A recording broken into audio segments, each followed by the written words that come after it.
Delighted to talk a little bit of Packers ahead of the 49ers Packers game this weekend at 1:15 a.m. on Sunday morning. That time doesn't really matter. This is going to be a great game. Delighted to be joined again on the show. Matt Schneidman from The Athletic. Matt, welcome back in. Business end of the season. How are you guys? It's good to be talking to you again. I think the last time was when the Packers played the Cardinals, if I'm not mistaken, in Week 8. That's right. It's that time of the year. It's crunch time. Let's get going. Yes, sir. And it's been a crazy few weeks. I actually have told these guys off camera. I was at the Ravens game in Baltimore, and I just didn't get a chance to say hello. It was very quiet. Man. Okay. I just didn't want to annoy you, and it was very busy. No, but it's been a crazy few weeks for the Packers. That was a great game as well, and they're going into, I guess, prime position now in the playoffs. It's probably good you didn't say hello at that game because unbeknownst to me, I was infected with COVID while I was sitting in the press box at that game. And I tested. Well, I probably wouldn't have gone home, so that was a good thing, Matt. That was probably so it's good that you didn't see me that game because you would have gotten COVID probably. I think this is a huge game. It's a divisional round game, but it has the feel of an NFC title game.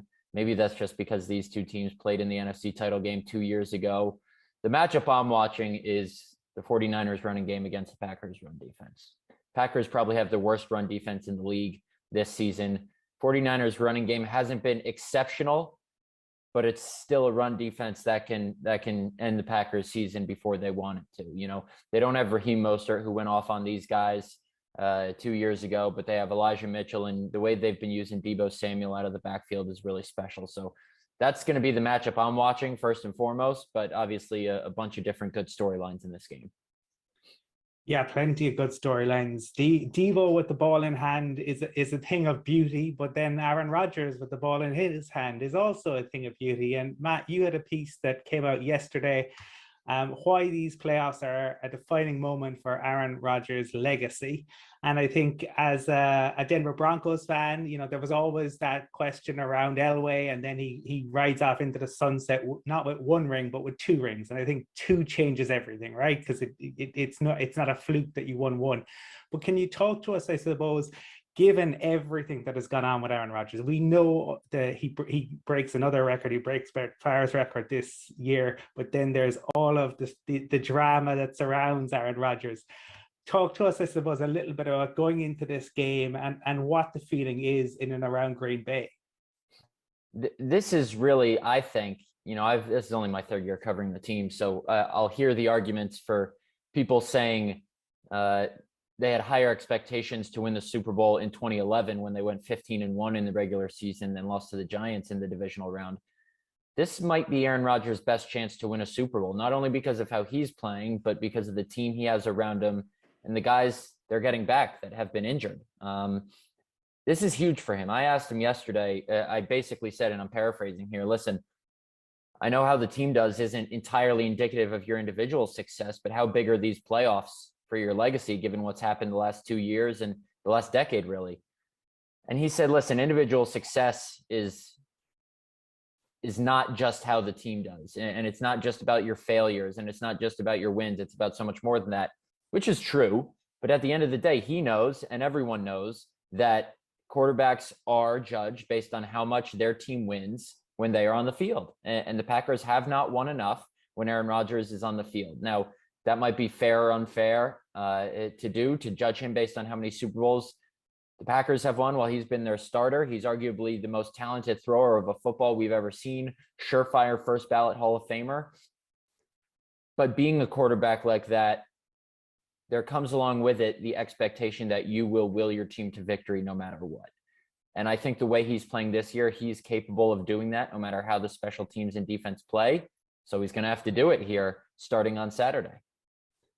And Matt, you touched on the last time you were on the show, and that particular episode, we discussed how well and how much improved the Packers defense has been this season. And as the season has progressed, they've currently slightly gone back to what we saw in a certain extent towards the back end of last season. And in particular, that Browns game on Christmas Day, a lot of Packers fans I spoke to felt that the defense got away with that game essentially because Mayfield had the interceptions and it kind of glossed over a poor performance by the defense. It's hard to know really what the Lions game was because there were so many players in backup, but obviously you touched on the Deebo Samuel and the run situation. Are you concerned going into this game that the defense is maybe not at the expectations they were earlier in the season? if I'm a Packer fan, I'm terrified about the defense because they've been really bad the second half of the season. You know, it was from weeks 4 to 10 that they didn't allow more than 22 points in a game in any of those games while winning all of them. They were playing really well. And then they started struggling. They let up 34 to the Vikings. They let up 30 to the Bears. You know, they got Baker Mayfield and Sean Mannion, yeah, but they just let up, granted, with some backups in, but mostly starters, maybe not playing 100%, but 37 to the Lions. Their run defense has been really bad the second half of the season. Like you said, that game against the Browns on Christmas with Nick Chubb, they let Tyler Huntley run all over them. 30 again, allowed 30 to the Ravens with a backup quarterback in. Big reason for concern, this defense going in. Can they get it right? Possibly. It's good that they're most likely getting Jair Alexander and Zadarius Smith back. And yes, those are 2 all-pro caliber players and some of the best in the world at their respective positions. But how much can they really give you if one of them hasn't played since week 1 and Smith and Alexander hasn't played since week 4? I'd be worried if I was a Packer fan about the defense, but the defense has surprised me before with good performances this season. And I wouldn't be stunned if it happened again, especially, and here's a good stat for you from ESPN. Jimmy Garoppolo, well, I'll start it by this. I transitioned into that poorly. There are 122 quarterbacks since 2014 who have thrown a pass in a game where the kickoff temperatures were below 40 degrees, and Jimmy Garoppolo is not one of them. He's taken 3 snaps in those games where the kickoff temps were below 40. All 3 were kneel downs with the Patriots. So he's got a bum thumb on his throwing hand, a bum shoulder on his throwing side. Packers are going to need to not let the 49ers run all over them and get out to an early lead to force the 49ers to throw a little bit more and make Jimmy uncomfortable in those scenarios. But Matt, on that, I'd say there were a few Cowboys fans in Green Bay last week because maybe of all teams, the team you didn't want to face were the 49ers in recent playoff history. Even though it's 4-4 in postseason history overall, 3 losses in a row to the 49ers when they've come up in postseason. Obviously, Colin Kaepernick again, and then most infamously, probably in recent times, the NFC Championship game. And you mentioned Jimmy Garoppolo. I mean, he threw for 77 yards in that game, but they ran for 285 yards. To what level is the fear factor there that the 49ers, in some respects, are the exact wrong matchup for the Packers this weekend? For sure. I thought the 49ers would be the least desirable matchup out of any of the 4 teams the Packers could have played, the Eagles, Rams, Cardinals being the other 3. Now, I think the Packers are in a good spot here because they have some guys coming back defending against the run. The 49ers don't have, Mostert. Yes, Deebo Samuel's really good, but they held him to no yards on 2 carries in their week 3 matchup. Trey Sermon was the lead back for the 49ers back then. It's Mitchell now since Mostert has been out since week 1.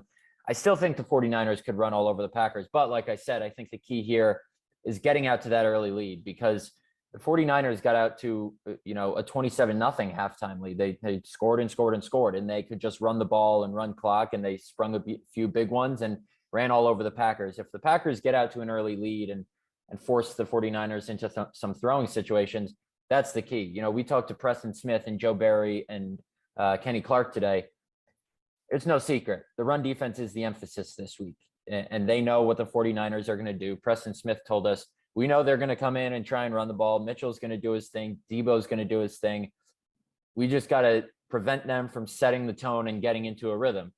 Easier said than done, but it's a focus. I don't know how much that means. We'll see on Saturday night, but it could definitely be something that ends the Packers season early. Now, I do think this year's Packers team is more capable than that 2019 team of winning in a shootout. That 2019 offense wasn't great. They were winning a lot of games ugly in the regular season. This offense is capable of winning in a shootout, especially with Bakhtiari, Billy Turner, Randall Cobb coming back. So even if the 49ers do dominate on the ground, I don't think that's the be-all, end-all of the game.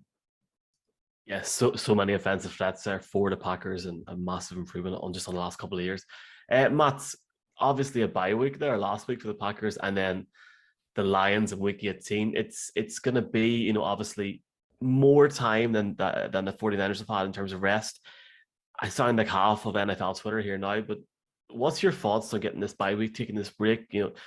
Would you, or do you think the players would prefer just to go out and play, or do you think they welcome that break, that time off? No, I think they welcome that break, not only to heal their own injuries, but like I've said, the guys they're getting back. It gives David Bakhtiari an extra week to heal up after playing those 27 snaps in Detroit. It gives Josh Myers an extra week. He's not even on the injury report, so he's going to start at center most likely. It gives Billy Turner an extra week. He's a full participant in practice. Randall Cobb, Jair Alexander, Zadarius Smith, all these guys I would expect to play, and who knows if all of them would have if they didn't have this bye week. So the rest and recovery is a good thing, I think. Obviously, that's why they played their guys, at least their offensive stars, the first half against Detroit, to avoid that rust, to kind of keep that rhythm going and get Devontae Adams that single season franchise receiving record. And defensive starters like Preston Smith and Kenny Clark and Rashawn Gary, Rasul Douglas, Eric Stokes and the safeties were all playing late in the game. So it's, to me, kind of just like a regular first round bye. It didn't hurt them last year. Didn't hurt them the year before. They won their divisional round games both times.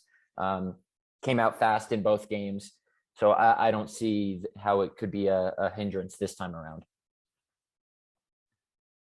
Matt, I suppose I see parallels to last year in terms of the Packers beat the Rams in the regular season last year, and then coming into the divisional round, the Rams lose. Well, he played, but Aaron Donald wasn't Aaron Donald. And then this year, the 49ers, well, Nick Bosa and Fred Warner, you've mentioned Jimmy G's injury, but to lose those two on defense, and we don't know whether they will be, good to go. I imagine, you'll see Fred Warner on the field.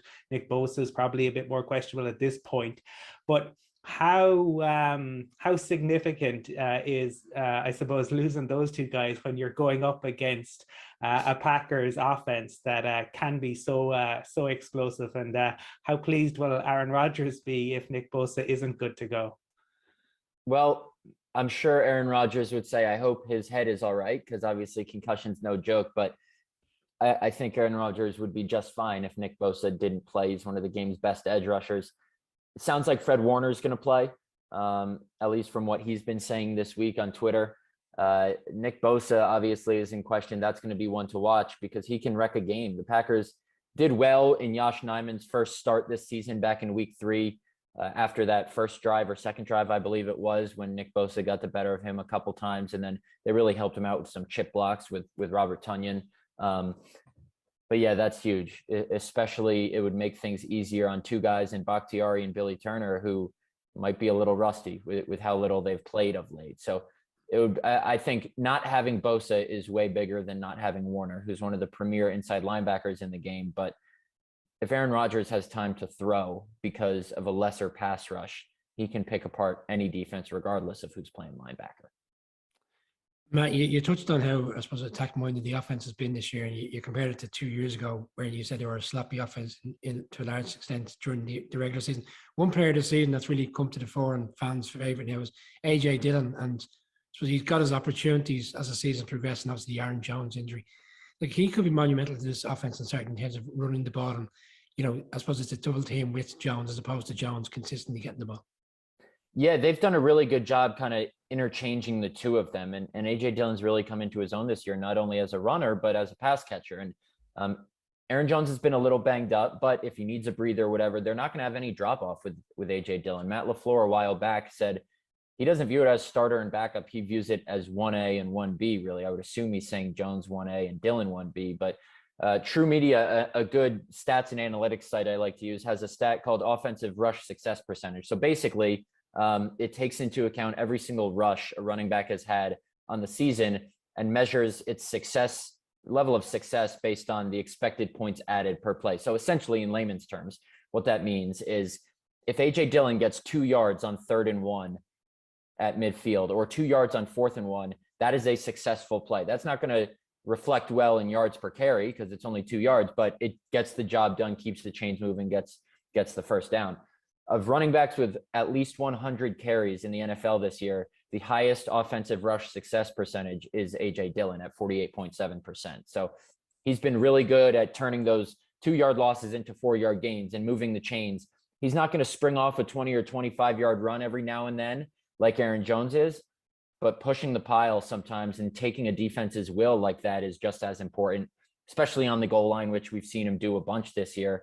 So I think he's going to be huge. We're talking about the 49ers run game, but if the Packers can establish their running game, watch out. This one could go a blowout in the opposite way.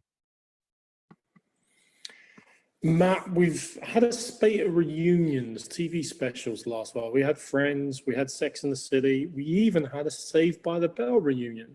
And if I look back at a photo of the 2013 Washington offensive coaching staff, it looks like the cast of Saved by the Bell. And then I look again and say, well, actually, it's not. It's got Kyle Shanahan there, it's got Matt LaFleur, and maybe in the next round, it's also got Sean McVay as well, who's tight ends coach at the same time.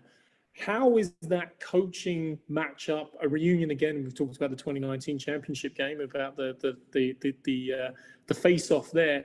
How is that going to play out with two people who know each other so well and share a similar offensive philosophy?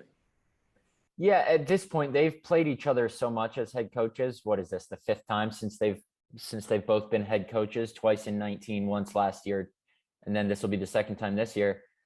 At this point, I don't think you can read too much into, I know what the other guy does, because then the other guy's thinking, well, if he knows what I do, maybe I change it up. So it's kind of like a chess match, wondering who's going to make that next move. What's interesting about this is I don't know how good of friends Matt LaFleur and Kyle Shanahan are anymore. They both say they are. They both said the right things this week, and that, well, we're all good. That handshake from week 3 was just caught up in the moment. Kyle Shanahan was upset he lost at the buzzer. But I don't know if Matt LaFleur is too happy about Kyle Shanahan trying to poach his quarterback this offseason. He's never going to say it made him upset, publicly at least. But that's an interesting storyline here. They've done well to squash it this week. But it's become a fascinating matchup. You know, Matt LaFleur was on, pardon my take, the Barstool podcast a couple days ago, and he was asked about kind of what coaches are his best friends and who he talks to. And he said Robert Saleh and Sean McVay. No Kyle Shanahan. So read into that what you will. Interesting indeed, gentlemen. Matt, I just want to thank you for your time coming on here. I think we could talk about the Packers all day. Maybe we'll talk to you again before the season's out. I think that could be very, very likely indeed. I just want to thank you for your continued support. Obviously, Matt is with The Athletic, and people over here, I'm sure, know The Athletic, both for NFL and also for Premier League coverage. Broken exclusive news on Arsenal this week. I'm sure Mark was very happy about that if he hasn't seen it. You can check it out, and we'll put a link on our YouTube and socials to sign up. And Matt, maybe we'll get to see you in LA for maybe a cup of tea or a pint or something in a few weeks. We'll see. Maybe the Packers can finally get back there. That would be nice to see everyone out there. Appreciate you guys having me on, as always.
It's time to talk some Titans football. Titans Bengals this weekend in the NFL.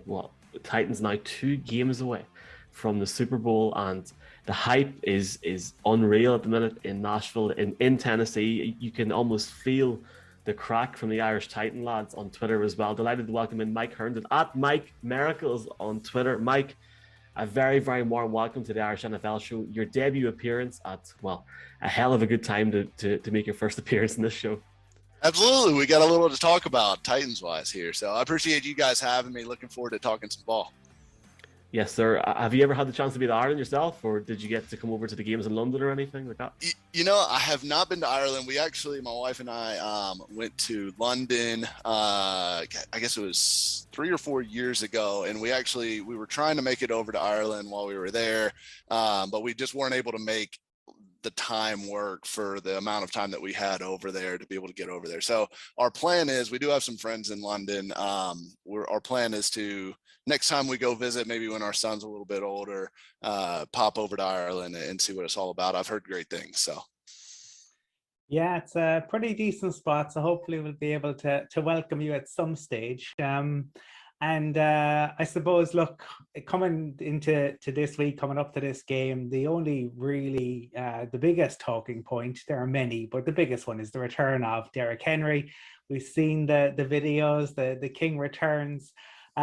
In terms, I suppose, one, Mike, what's that likely to mean in terms of Henry himself and how much he actually plays? But I suppose also just his impact, or the impact of having Derrick Henry on the field for this team. So yeah, I think it's very interesting because, you know, the Titans, you know, everyone kind of assumed their season was over when he went down mid-season, but they actually kind of figured things out. And it did take them a little bit, especially offensively. After Henry went down, they went through the Adrian Peterson trial and error, which, you know, ended up being an error.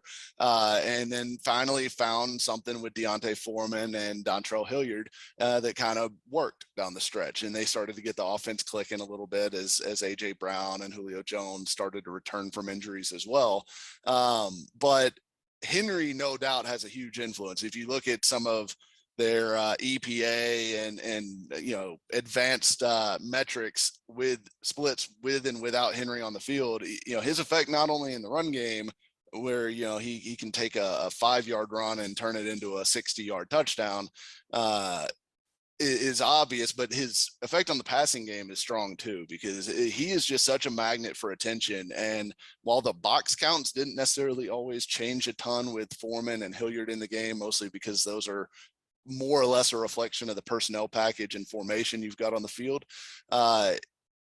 his impact is really, linebackers can't help but be on their toes and coming downhill when they see 22 in the backfield. It's just not the same when there's Foreman or Hilliard or whoever else in there. It's just not the same effect. It's not the same mindset that you have to have going into the play as a defender. So I think Henry's impact is huge, not only what he can do physically, which is obviously impressive. And we'll see how close he is to 100%. The training videos and everything look pretty good. He looks like he's got good burst. He looks like he's running, you know, it not limping, not hobbling around, dragging a leg or anything. We'll see what it looks like in game action. But I think psychologically, I think confidence-wise, I think what he means to this offense and as kind of a talisman for that group is meaningful as well. He's become a huge leader on the field, off the field for this unit too. So I think his lift on his return is going to be tremendous, even if he is,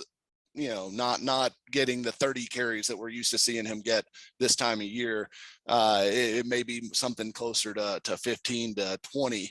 And that would be, I think, a pretty reasonable expectation for him, and still seeing Foreman get a little bit of work to keep, you know, maybe from throwing him out there for too much on his first game back.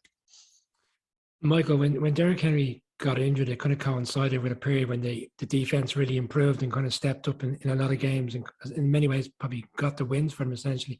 And one questionable area that people keep coming back to is they still feel the secondary is you know, there's concerns there in terms of whether they can hold down the likes of Chase, and the Bengals have other players, Sardi, Higgins, Boyd, and obviously Mixon, you know, when he gets outside of the perimeter. Are you concerned about how strong their offense has looked over the past while?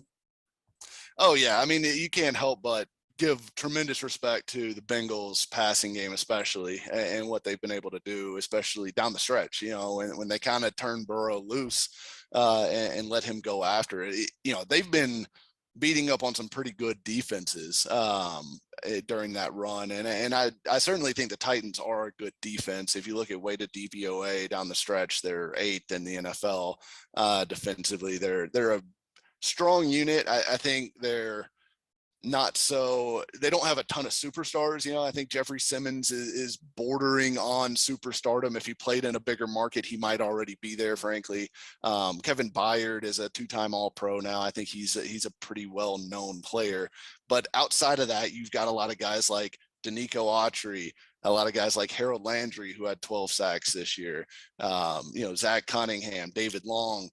You've got a lot of guys that are playing really good football, and it's a balanced group, right? I don't think there's a lot of weak links in the defense, even if it's not necessarily as star laden as groups like maybe the Rams or the Steelers have. But I do think the one concern, like you mentioned, the secondary, you know, if you did have to pick out a weak spot on the Titans defense, it probably would be the cornerbacks. You know, the safeties I think are really good. Byard, obviously, outstanding. Amani Hooker, I think, is severely underrated as a player. He's their other hooker, or their other safety, excuse me. And he's a really, really good player across from Byard. So I feel like they're going to be pretty good at that spot. But Christian Fulton, the second-year corner out of LSU that was their second-round pick in 2020, is the starter at one outside corner spot. Jackrabbit Jenkins, the veteran, is the other. Fulton has had a tremendous year, and I think it's gone a little bit under the radar. He missed the middle chunk of the season, but played really well at the beginning, played really well at the tail end when he's been healthy, and kind of came into the playoffs playing good football. Jackrabbit has settled down actually a little bit as well at the other spot after a rough start to the season. I don't think they're bad at corner, but, you know, keeping up with Jamar Chase and T. Higgins and Tyler Boyd is a big ask for any secondary, let alone one that you know, does not have a Jalen Ramsey. I mean, none of these guys are going to be confused with superstars, but I think they're solid enough that, you know, the Titans aren't going to necessarily be run over at that spot. Michael, I think it was the mid-90s Dallas Cowboys that would have had the other hooker position more in their team than this year's Titans. Yeah. You made an allusion there to a few advanced metrics. And we had Aaron Schatz from ESPN, FootballOutsiders.com on recently. And, of course, their most famous metric is DVOA. And you know where I'm going with this. Since 1983, they've monitored DVOA against the first and second seeds every year. And this year, the 2021 Titans, and there's lots of good reasons why. You know, you've lost Derrick Henry. You lost key losses to your wide receiver position, for example, which turned it a bit into a one-dimensional offense. But it is the worst 1 seed by DVOA measurement ever since they tracked it. In fact, they're worse than any 2 seed ever as well. Please, sir, defend your Tennessee Titans and why none of these advanced metrics matter. Well, you know, it's interesting. Aaron Schatz has been kind of public enemy number 1 for the Titans Twitter community here over the past month or so, since he started kind of dogging on the Titans as they became clear that they were going to compete for the 1 seed down the stretch. I think there's a couple things that play into this. And Aaron, to his credit, did come on local Nashville radio recently and talked about it. And he admitted that, look, those metrics don't take into account injuries. You know, they are not factoring in the fact that, you know, Julio Jones and AJ Brown were out for games, or that Derrick Henry missed half the season. You know, there was games, and if you look back, you know, to the Titans' loss against the Patriots, the Titans had Deontay Foreman, Nick Westbrook-Akina, Chester Rogers, and Cody Hollister as their starting skill position players. So you look at that and you're like, you're just not going to win a ton of games with that personnel group out there. It's a totally different thing when it's Julio Jones, AJ Brown, and Derrick Henry in those spots. So I think they are a different beast with those stars in their spots making star plays. So I do think that's part of it. And I think the other part, they are a very, and it's one of those things that it's impossible to prove or disprove. And it's kind of one of the, you know, it's a soft thing, but they are an extremely resilient group. And Mike Vrabel, I think, is kind of the root of that. I think Mike Vrabel should be the coach of the year in the NFL. What he overcame through big stretches of the season without his stars on offense is incredible. And they were missing a ton of people at different points in the season. And they always were resilient. They always fought back. They beat a lot of really good teams. They're the first team in NFL history to have 8 wins against teams with winning records. That is a tremendous accomplishment. And it shows that they're not just beating up on the Jaguars and the Texans in the division. I mean, they went out and they beat, out of the remaining teams in the playoffs right now, they're 4-0 against the teams that are in this group of 8. So this is a team that has won big games against big teams. And they've mostly done it without having that trio together. So I think everyone in Nashville is fired up, and for the reason being that they think that this team is about to peak at the right time. It's all about getting hot in the playoffs and making that run, because nothing that happened the previous 18 weeks matters now. It's just about the next 3 games. And so if you can come out and Julio Jones stays healthy for 3 games, Derrick Henry stays healthy for 3 games, we'll forget all about those guys missing time in the regular season and what that version of the Titans looked like. So I think that's kind of where people in Nashville are looking at it is, hey, this is the team that we all envisioned at the beginning of the season, and it's finally, we're going to get to see it at the right time. So I'm fascinated to see what they look like this weekend. Yeah, Mike Vrabel's Titans have never lost with 8 or more days between games, or 8-0. You literally took my next question, Michael. I was going to say, is Mike Vrabel the coach of the year? For me, he is. I think if we had a round discussion here, it would be interesting. But for me, I completely agree with you. And if the Titans win this weekend, it furthers that conversation. Looking at the Bengals, though, Michael, I'm sure you respect them, but are you feared of the Bengals, or does any aspect of this team scare you? Maybe Joe Burrow, especially with the way they played last weekend, or what's your thoughts on them? A little bit, yeah. I do think Burrow, I love Burrow coming out, and I love his intangibles and his swagger and the way that he leads that football team and the way that he plays the game. I think I love everything about Joe Burrow, and think, there's certainly a path to the Titans losing this game, and it's pretty clearly Joe Burrow and Jamar Chase and T. Higgins make star plays, and Tyler Boyd as well. I should not leave him out, but those guys make star plays, and the Titans just aren't able to match it, right? And that is the one way that I think the Titans lose this game. I think the Titans are going to win in the trenches. I think they're better on both sides of the ball in the trenches. So that is kind of where I think, the fear factor would be, is that you just see them hitting these, fades and goes down the sidelines, and there's just nothing the Titans can do to stop it. Because look, when the ball is put in a place, where only Chase or only Higgins can make the play, there's just nothing you can do about that sometimes. And if they're just going to make those plays all day, at some point they're just going to win the football game. So I think that is kind of the big concern when you look at the Bengals, and yeah, they're a team that I'm excited about looking in the next 5 to 10 years for sure. I'm not sure if this is quite their year. I think they still probably need a few more parts and pieces, especially on both lines of scrimmage. But I think they could absolutely win this game. It wouldn't shock me. They're a good football team. I think that's one of the things that makes this probably the best weekend in the NFL, is that there's not going to be any shocks. Any of the teams can beat anyone else, and it's not going to be a shock. They should all be fantastic games. And you touched on this earlier, and maybe in your last answer, but a little bit more perhaps on Jeffrey Simmons, because he's had a career year. He hasn't got the recognition. He hasn't, not just from the Pro Bowl, which is kind of become a kind of a glorified beauty pageant, but even All Pro, he didn't get the recognition. The Bengals going to be without Larry O, so which weakens their D-line. So Simmons, I think he could be a real pivotal piece in this. How much do you think he could be set to really take off in the playoffs, where, as a Broncos fan, I know that sacks can change games?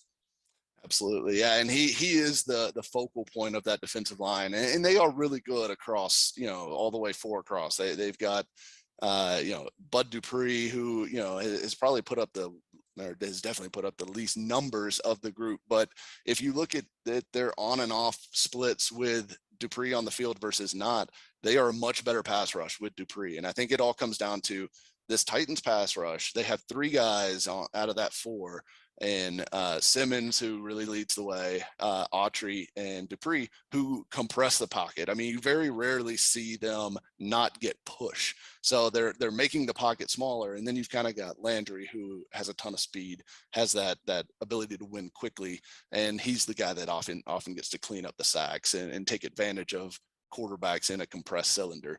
But yeah, Simmons is the focal point. Simmons is the guy that they will probably try to double team a lot. He kind of takes pride in, if you single block me, I'm going to win and go make a play.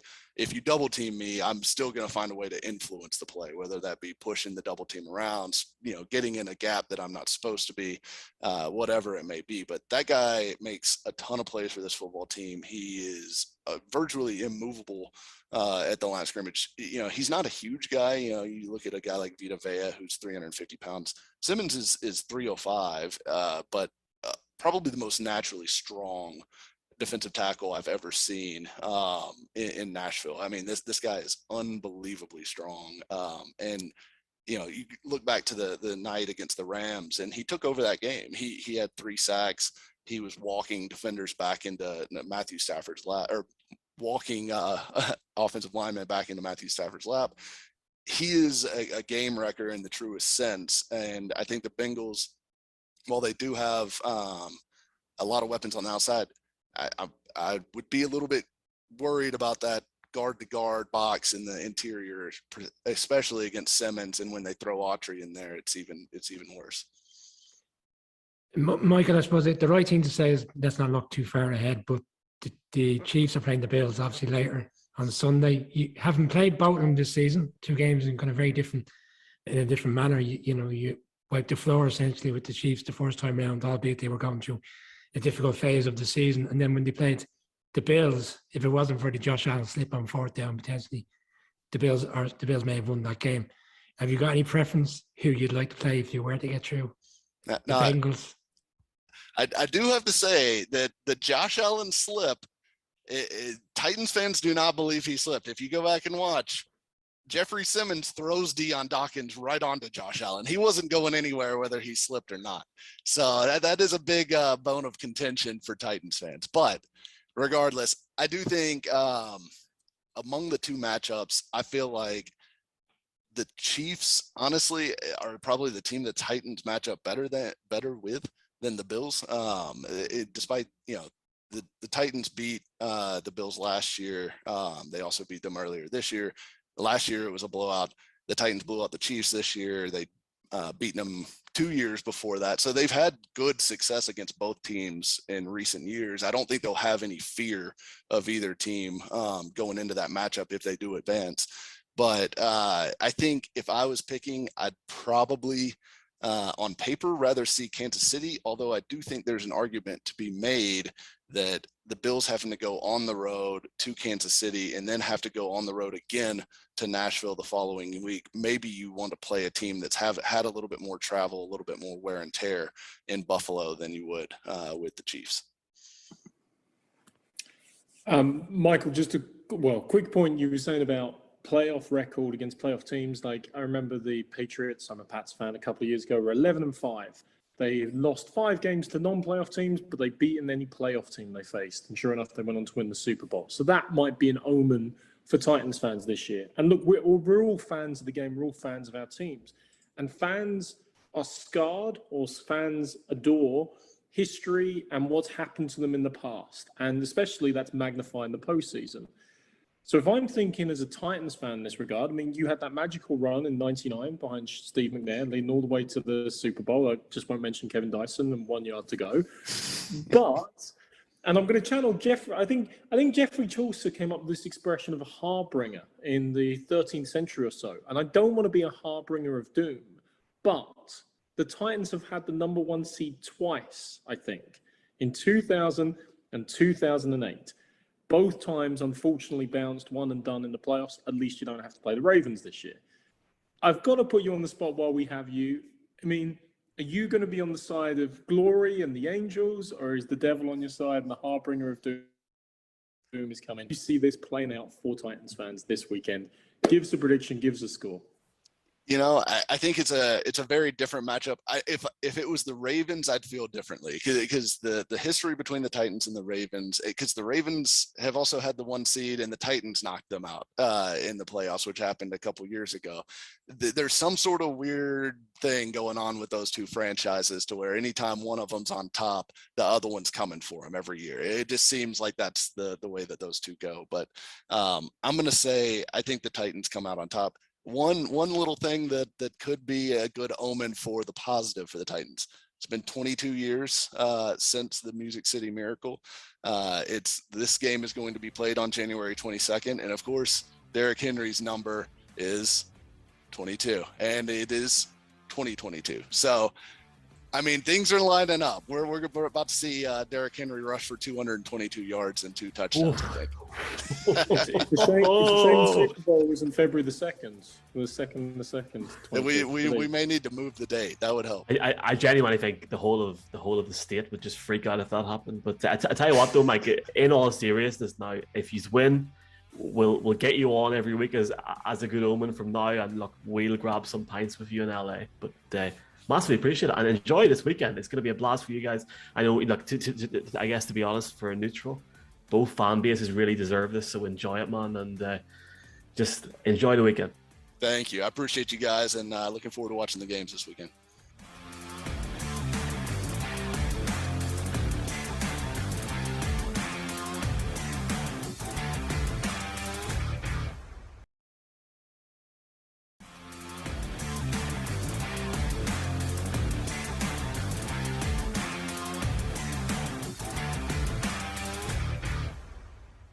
It's a massive game for the Bengals this weekend. They play the Titans in Tennessee. Really excited for this game. I know we've got a lot of Bengals fans in Ireland. We finally got someone on to talk about the Bengals from All Bengals for Sports Illustrated. Elise Jesse, also previously on local Cincinnati television as well. You may have seen her over the last few years in the London game as well. Elise, a warm welcome to the show. Hi, thank you so much for having me on. It's good to see you guys. It's great to see you and great to have you on. I know you're currently driving to Tennessee, so if anyone is watching or even listening to the podcast, Elise is currently on the way to the game. Elise, have you ever had the chance to come to Ireland? I know you were at the game in London, but have you ever had the fortune of coming to the Emerald Isle? I have not, unfortunately, but my grandparents went, I would say about 9 years ago, and they loved it. They had a blast. So I'm 17% Irish, if that if that means anything. I have to go at some point. Yeah, you'll have to make the trip over. And I mean, it's what are we? We're 5 years on from that tie against the Washington team in London, the never-ending game. I think fans over here were used to draws, so we didn't see it as such a big thing. But what a season for the Bengals this year, and obviously Joe Burrow, the star of the show, really. The last 5 games have been really incredible. You've seen the stats comparisons to Montana stats, to Aaron Rodgers kind of rating. What is the feeling going into this particular game, Elise, in terms of Burrow and in the divisional round? You know what? It seems like, I mean, Bengals fans are always extremely confident going into every season, going into every single game. So their confidence right now does not surprise me one bit.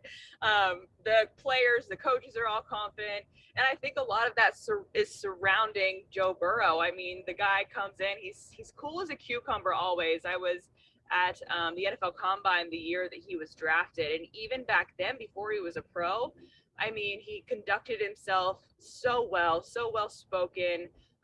He's just one of those guys he's just different. I don't know how else to explain it other than Joe Cool. He wins the first playoff game for Cincinnati for the first time in 31 years. And he comes up to the podium with, a stone cold face and Cartier glasses and acts like he's been there before. And it's only his second year in the league. he's just so smart. He's so good at dissecting defenses. And I think a lot of that confidence is because Joe Burrow is the quarterback of this team. At least this Titans defense on Saturday, they're number 2 against the run, but they're 24th against the pass. And Burrow and Chase have had such a great relationship this season. But there's other players on Saturday who could potentially be match winners. T. Higgins, Tyler Boyd. I mean, he's got a number of different players that he could be going to if it's not Chase on Saturday. Oh, yeah. I think he's going to have a lot of options. Of course, his connection with Jamar Chase is one of the strongest that I've seen since Andy Dalton and A.J. Green in Cincinnati. And if they double team Chase, I mean, let's be honest. If you've watched any NFL football regarding the Bengals, not a single team has been able to contain Jamar Chase. They double team him. He's just so good. It doesn't matter if there's a double team on him. He can always find a way to get open. He's such a great route runner, and he and Burrow have that timing down pat. And you know what? If Tennessee does find a way to shut Jamar Chase down, guess what? He's got C.J. Uzomah. He's got T. Higgins. He can check down. He can give it to Joe Mixon as well. He's just got such a healthy roster and talent around him as well. Not only is Joe Burrow talented, but I mean, the guys that he would rely on to make those plays along with him are also healthy. So I think it's going to be a great game on Saturday, guys. I have to say, I'm loving the highway to Tennessee here, Elise. Also, I was saying to you just on direct messages, and for people watching this, and we all know here, but the Bengals fans in Ireland, in the UK, you got Tip the Bengals, you got Bengals UK. There's some great Bengals fans over in Europe that really, I guess, deserve this playoff run greatly. And I was at the game in Wembley in, I think, 2016, and this team, at least, have come a long way, because that game for me, as a neutral, it seemed to go on for at least half my life. And at the time, it was incredible. It did seem to go on forever, didn't it? It was like the never-ending game. Well, now, I mean, this team is just so different from teams that we've seen in years past. I mean, truthfully, every single year, the team is a little bit different with who they get in free agency or who signs somewhere else, guys they draft. I mean, it's always different, but this is definitely the most exciting Bengals team that I've had the pleasure of covering. So it's awesome. I hope that they win on Saturday, because I think a lot of dreams will be crushed if that doesn't happen, because there's just so much excitement surrounding this team right now. Yeah, and understandable excitement given how well they have played. I'm wondering, Elise, though, losing Larry Ogunjobi, and how big a loss is Larry? That's a pretty big loss, because he's such a dynamic player and he's played so well for Marion Hobby. And he is one of the reasons why this defensive line has been just torturing quarterbacks all season long. They did get some really, really good news this week, though, that Trey Hendrickson would be a go on Saturday. He's their leading leading rusher. So, I mean, him being back gives me a little bit more hope as far as the Bengals' ability to stop the run, because as we know, Tennessee likes to smack you in the face with that run game, and they have Derrick Henry back. So they're gonna need all the help they can get to slow him down. And you're on the ground there. What's the fans' thoughts on Zach Taylor? Because prior to the season, there was a lot of fans who felt potentially he was under threat this year. If things didn't go well and they didn't make the playoffs, he wouldn't be in the job. Are the fans convinced that he's still the right man long term? I know it's been a great season, but there still is people out there that question whether he's a top-notch coach. I think fans are really coming around with Zach Taylor, and I understand completely why they maybe weren't in his corner the last 2 seasons, because he was only able to get them 6 wins, 25 losses, and a tie. I mean, no fan base is going to be happy with a coach in that situation. But the Bengals are one of those teams that will give a head coach time to build his roster, flip the roster, get the guys in that he thinks will win him football games. And so the Brown family let Zach Taylor let him have that time to do that. And you can see how fruitful that has been for him. And I think the fans are not only happy with Zach Taylor, but obviously Joe Burrow, Mike Brown, they're pretty happy with right now. So all around, the fan base is pretty pleased with the Bengals as a franchise. Lisa, I think we definitely have to get you on in the off season, just whenever you're not on the highway, and talk about the Bengals, and maybe talk, who knows, in LA or before the Super Bowl at this rate. Let's see what happens. But just finally for me, Elise, what's your thoughts on this game? Are the Bengals going to win? And have you got a prediction for us? I think the Bengals will win. I'm going to call the Cincinnati Bengals the Cincinnati Soul Snatchers, because they're going to snatch a lot of souls on Saturday when they come into Tennessee. I know only 6 number 1 seeds have been taken down since 2010, but I think if any team is going to do that, if any quarterback is going to be able to do that, I do think that Joe Burrow is going to be able to pull that off. I would be extremely surprised if the Bengals did not win on Saturday, but the biggest things that they have to do, obviously, are make sure that Joe Burrow is comfortable, keep him upright, make sure you run the ball, because Joe Mixon is going to be a key to this game, in my opinion. It's going to open up their offense so much if they can establish that run game and get Joe Mixon the ball and get him going. And also, Jamar Chase and Joe Burrow connection, that's going to be huge on Saturday. It always is. And the other thing that they really have to do is make sure that they can stop that run and contain Derrick Henry, because Derrick Henry is so dangerous. It doesn't matter if he's coming off an injury, in my opinion, because I don't think that a player like that would put his body on the line if he wasn't fully healthy. I know everyone's been talking about like how much workload he's going to get this week, but I don't think that he would be playing in this game if he wasn't fully healthy. So we're going to see an angry runner on Saturday, so they have to contain him if they want to win this game. And I'm going to say they do win, and I think the Bengals win. It's going to be a close one, 24-21 is my prediction.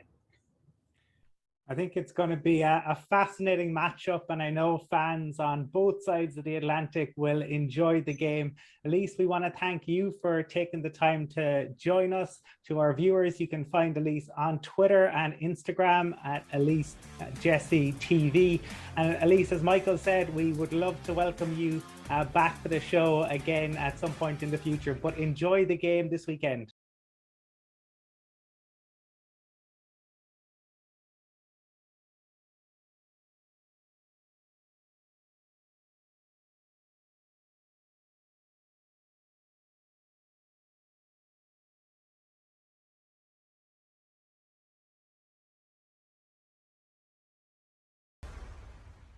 Okay, before we get into our game picks, and we're also joined by Jeff Reinbold in a little bit, we're delighted to be joined by Arash Markazi. Arash, now you have your own show. You're on various different platforms, radio networks, including the WWE as well.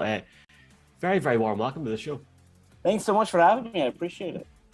Now, I usually ask for the first question if you have Irish heritage, but I'm going to ask you a special question tonight. And I'm sorry, right? But I was a big WWE fan back in the day. Which one of us do you think, from your experience in the WWE, looks like the most likely to be a wrestler? Do you think? Probably you, Michael. I think you can kind of step in the ring, but I think you all have something you could bring to the table for sure. I love it. I've always thought, Arash, that I'd love this kind of big build-up for weeks and weeks, a really dark kind of like a Predator type of thing, and kind of dark and mysterious, and then when the music finally hits and you're being introduced that first time, to walk out to something like yummy yummy yummy, I got love in my tummy, and see the crowd's reaction as you're introduced on that. But we're here to, I suppose, talk football. And look, the Rams, the talk has been about them being all in this year, and I'm a big Broncos fan, Von Miller, that trade, and here we are in the playoffs. And I mean, I suppose that the Rams took Von really for the playoffs. That's what it was all about, and he's got hot at the right time. This pass rush, Aaron Donald, Leonard Floyd, Von Miller. Von obviously has history with Tom Brady, some epic battles in the past. What way do you see this this pass rush battle going against that kind of O-line for the Bucs and against Brady? Well, it's huge, because I think a lot of the focus for the game against the Cardinals and the way the Rams won was like, look at Matthew Stafford, look at all the points they put on the board. But for me, it was defense. I think there was a lot of talk going into that game about how the Rams were hurt with their safeties and how they were going to perform. And obviously, we know how well the Cardinals played against them the first time that they played them when they were at SoFi. So it was amazing to me that the Rams held Kyler Murray and the Cardinals to fewer than 200 yards total. And when you look at the two games that they played against Tampa Bay this season and last season, and the fact that they beat them in both of those games, it was the pressure that they put on Tom Brady. And if they could do that again on Sunday, again, this is expected to be a very good game, a very close game. I think the way the Rams win is defensively. Again, you touched on the guys who are going to be key in that game, whether it's Von Miller, Floyd, Derrick Donald, Jalen Ramsey.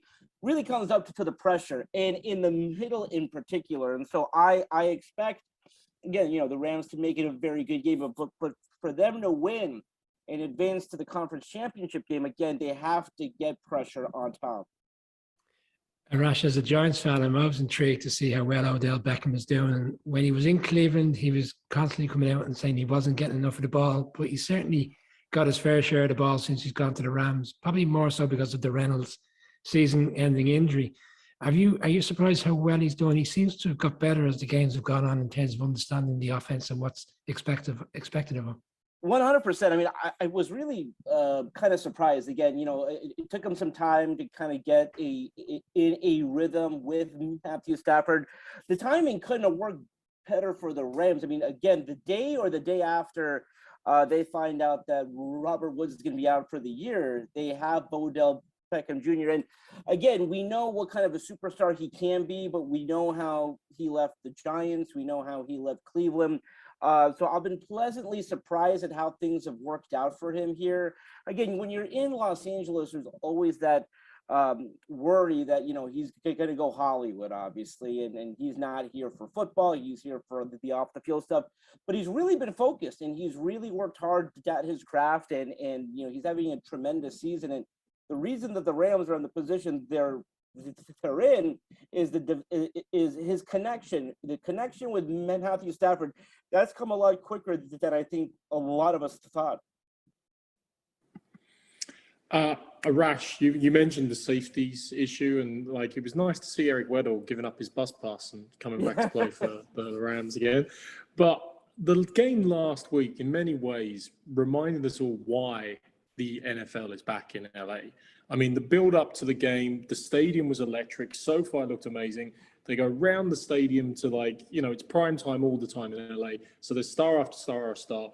Michael Buffer does the big, let's get ready to rumble build up. And, it was the NFL is back. And I know the Rams they're not the Lakers. They're not the Dodgers, but they are the NFL again in LA. They have preeminence in that position once again, I would say. No doubt about it.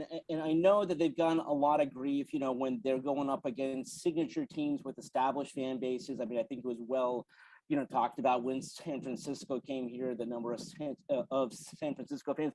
I mean, people have to remember that when the Rams came back, we did not have a team here for 21 years. And so an entire generation of fans grew up here without pro football in Los Angeles. So they became, San Francisco 49er fans or Cowboy fans or whatnot. They picked their team. And generally speaking, if you're in your mid to late 20s, if you're older than that, you're not going to change teams. But I've been pleasantly surprised by the number of fans who have supported the Rams. They are the local team in town. But the Rams knew for them to make a mark here in Los Angeles that they had to win. And they've gone out and signed the big superstars. They've made those trades. They've gone, they really try to put together a championship team. And it's one thing to say that and one thing to actually do that. And I think the Rams know they have to win here. And for the past 5 years, they put together a really good product. They went to the Super Bowl. They lost. But now they have another good team this year. And so that crowd Monday night was incredible. I mean, that was the best Rams crowd, I think, of the year. And the good thing is that that's what you could build on. You build on moments like that where you have a blowout win in the playoffs. And the crazy thing is, guys, like if they find a way to win on Sunday, if San Francisco finds a way to beat Green Bay, we're hosting in Los Angeles the NFC Championship game against the 49ers, who for whatever reason, Sean McVay, who's this brilliant coach, can't find a way to beat his old friend Kyle Shanahan. And just even taking away from the Rams just a second, and Mark sort of mentioned it there, Rush, like the fact that the Super Bowl is in LA and we're only weeks away now, for the first time in so long, for you both as a journalist, as a fan, what's the vibe like in LA at the minute, just for that, just in the next few weeks? Oh, it's huge. I mean, the last time we hosted the Super Bowl, at least in Los Angeles County, was at the Rose Bowl in Pasadena back in January of '93. It was the Cowboys, it was the Bills. Like I was a kid at the time, and so I don't think back then we ever thought that we would lose both of the pro football teams in town, that the Super Bowl would not be here. I've been fortunate enough during my career to go to 10 of these. You go to South Beach, you go to Phoenix, you go all over the country, one day hoping that the Super Bowl can come back to Los Angeles, and to have it be at SoFi Stadium, which is such an incredible venue. I can't wait for the entire country and the world to see it. Just excited. Again, they're back in the rotation again. I think I took it for granted that as a kid that, listen, you always get the Super Bowl here, like every 5 years or something like that. And so, to have the NFL back, to have a first-class venue like this that'll be in that rotation, it's great. All those events and parties and things like that. And again, I know we're still kind of in this pandemic, but hopefully we're going to get past it soon. And this is going to be a lot of fun. There's so many stories, I suppose, always. I mean, the Rams are blockbuster, but this weekend, obviously, Sean McVay is like half the age of Big A, and the quarterbacks and Stafford. But one of the other big stories, because there's been all this talk of Derrick Henry coming back, but Cam Akers has returned, obviously, I think activated on Christmas Day, and we've seen little bits and pieces of it. But 5 months after that serious Achilles injury, how impressed are people in LA with that sort of recovery? Because I mean, to do your Achilles and to reappear in the same season, it's a nice boost for the Rams to have him back. 100%. I mean, I think everyone's incredibly impressed, because I think the expectation was like when you suffer an Achilles injury, you're done for the year. That is the one thing. You don't have to be a doctor in professional sports to know that you're done for the season. So that's that's that. And so when we heard towards the end of the season that he was going to come back, I think we were all shocked, and he was activated so quickly. And then when Henderson went down, it was like, here is another guy who can come in and help this team out. So listen, I mean, during a course of a season, you're going to lose guys, but the Rams have been especially fortunate when they've lost someone has been there to pick up the load. So Cam being back is huge. Rash, interested to hear your thoughts on Matthew Stafford. He's had a lot of stick recently. He had thrown 9 interceptions in 4 games recently. But within that time, in Baltimore, when the game was on the line, he had that great drive at the end. The game in Arizona, where on the Monday night, where people expected the Cards to win that game, he went in and had a great game. And last Monday, he had a reasonably good game. Your confidence levels on him going into this game? It's a great question, because I think Stafford is someone when he's right, when he's playing his game. I mean, you realize this is why they made that trade. This is why Sean McVay wanted a quarterback like a Matthew Stafford. No knock on Goff, but I mean, he was not going to take them where they needed to go. The problem is he has had moments this season. I think there's 4 games, or I think 4, where he's had a pick six. He's had 4 or 5 games where he's turned the ball over 3 times. You cannot have games like that. I mean, so I thought that was another impressive thing in that win against the Cardinals. Again, 200 yards of passing, 2 touchdowns, but no turnovers. This team is talented enough defensively in the skill positions where if you don't have a big mistake, again, pick six, fumble back in your territory, you have a chance to win. And that's going to be key, obviously, going into Tampa Bay. So cautiously optimistic. I mean, quite frankly, I mean, that was his first playoff win in his entire career. Now he's going for win number 2. So I'm confident that he realizes the team he has. And I think that he's been told, hey, listen, you don't have to be too much. I mean, I thought of Matthew Stafford when Kyler Murray had that terrible pick 6. I mean, wait, what the heck are you doing? I know you don't want to have a safety, but my goodness, like that no-look sidearm pass, you don't have to do that. With a team this talented, you don't have to do that.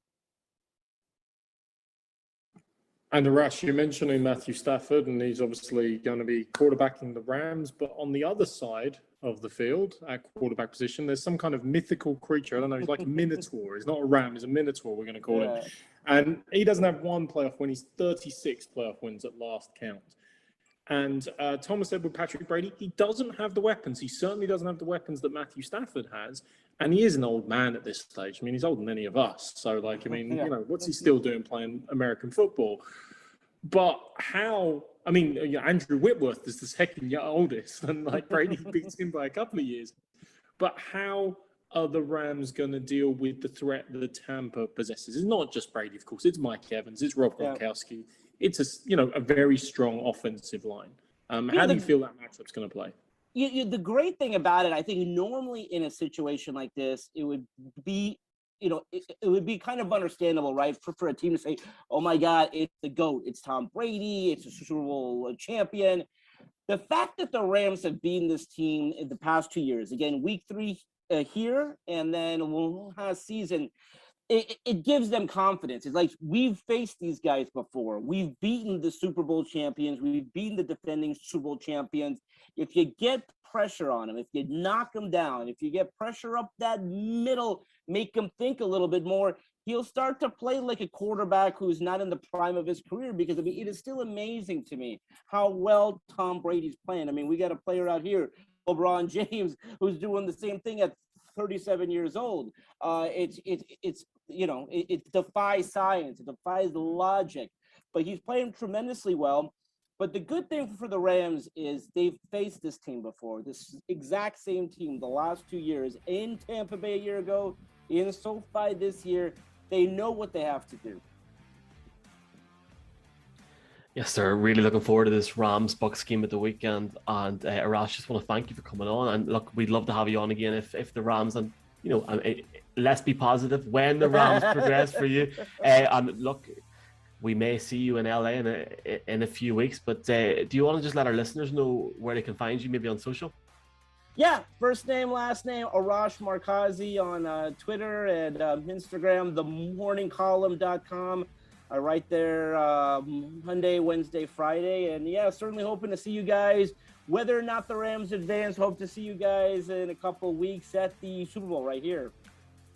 Awesome. I'm just glad I got through 20 minutes without doing an NXT chant. But Arash, thank you so much for coming on.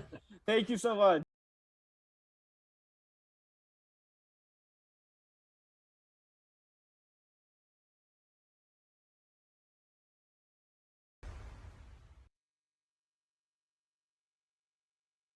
Hi, how's it going? Divisional weekend, 4 big games. We are live. We have got Colin Meatloaf Cronin, Brian Ball out of Hell O'Leary, and Mark, I seen you put that jumper on, Cockerville, joined live by Jeff Reinbold. Jeff, we kept you waiting for 3 minutes. I'm very What sorry. did you guys do? A moment of silence for Meatloaf today, or what's going on around there? I mean, people at work were actually devastated. And There's a obviously, reason I'm wearing black, Jeff. No, Colin, it looks like we didn't get the text. Yeah, exactly. I'm sorry. I'm dressed. I'm not dressed well enough for this. Hey, I just thought it might be professional, Jeff, to wear the same thing across the board. Wait a second. As always, I listen to the show, right?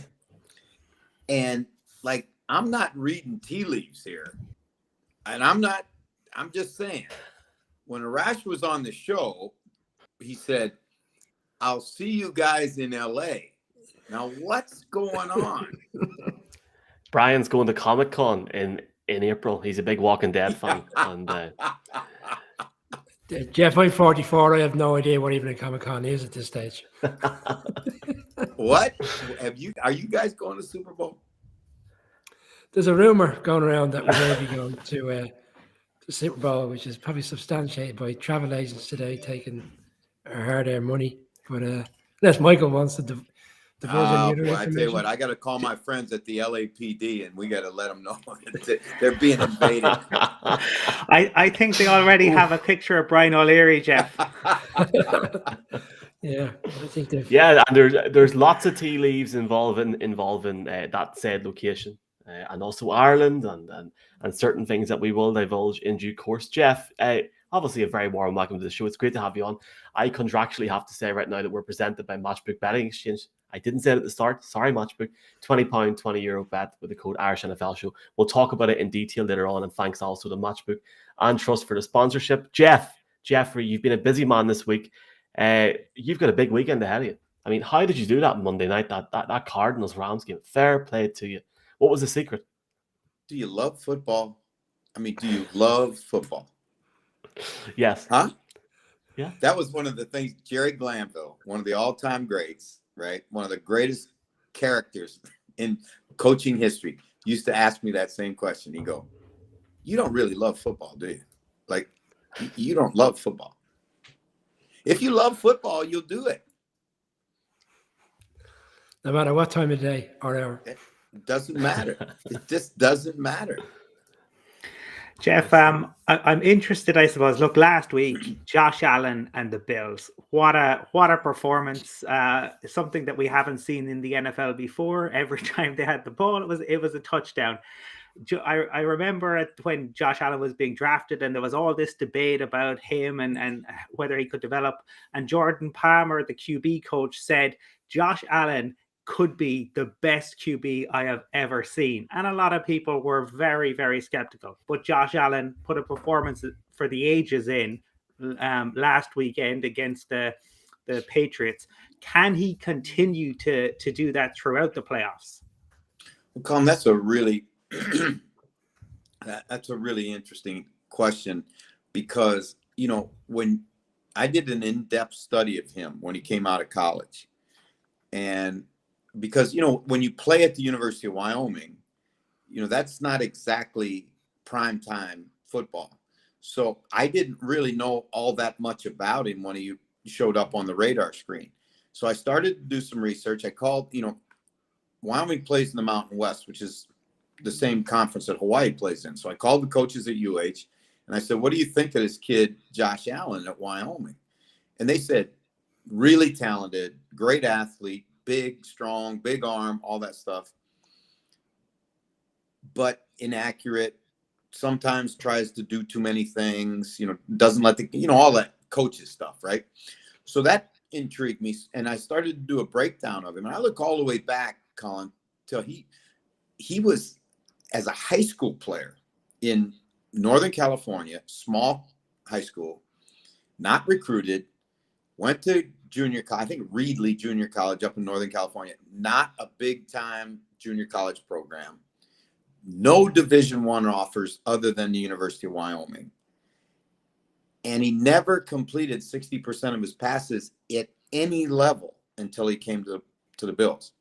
So anybody that would say he was going to be a superstar based on all of that information, they were throwing darts at the wall. I'm serious, because there's nothing in that would make you say, yes, he had a great arm. Yes, he had a great arm. Yes, he was athletic. Yes, he was big and strong. Tick those boxes. But this business is about production.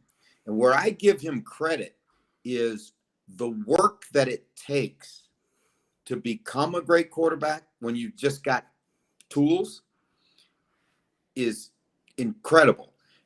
I watched when Buddy was in Philadelphia, they had a pretty good quarterback there who had really bad mechanics and, all that stuff. Right. And I watched Ted Plum work with him every day on his throwing motion and his feet and all that stuff. And it was all good in practice, but he couldn't translate it to the game, because in a pressure situation, it's same you and me. What do you go back to? You go back to what you've always done, or what that's just the human reaction. So for him to go away improve his footwork, improve his accuracy, which is the hardest thing to improve, right? His decision making, which is hours and hours and hours of watching film, right? You know, Brian Dable, number one, the offensive staff, number two, and the Bills, plus Josh Allen, deserve an unbelievable amount of credit for what he has become. Because remember, man, 3 years ago, we watched him in the playoffs, and there's a play late in the game, and he's running open in the secondary. And he takes the ball and like flips it behind his head to nobody. He looked worse than Kyler Murray looked the other night on that throw out of the end zone. And now that guy, in 2 years down the road, has become, you know, this iconic quarterback. I mean, that's an amazing transition.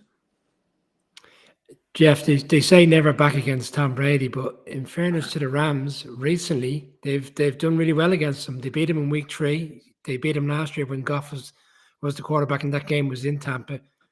Like, despite the frailties of the Cardinals on Monday, the Rams had a really comprehensive performance. And you look at how the defense played, and Miller getting the sacks and starting to come into his own as the season has gone on.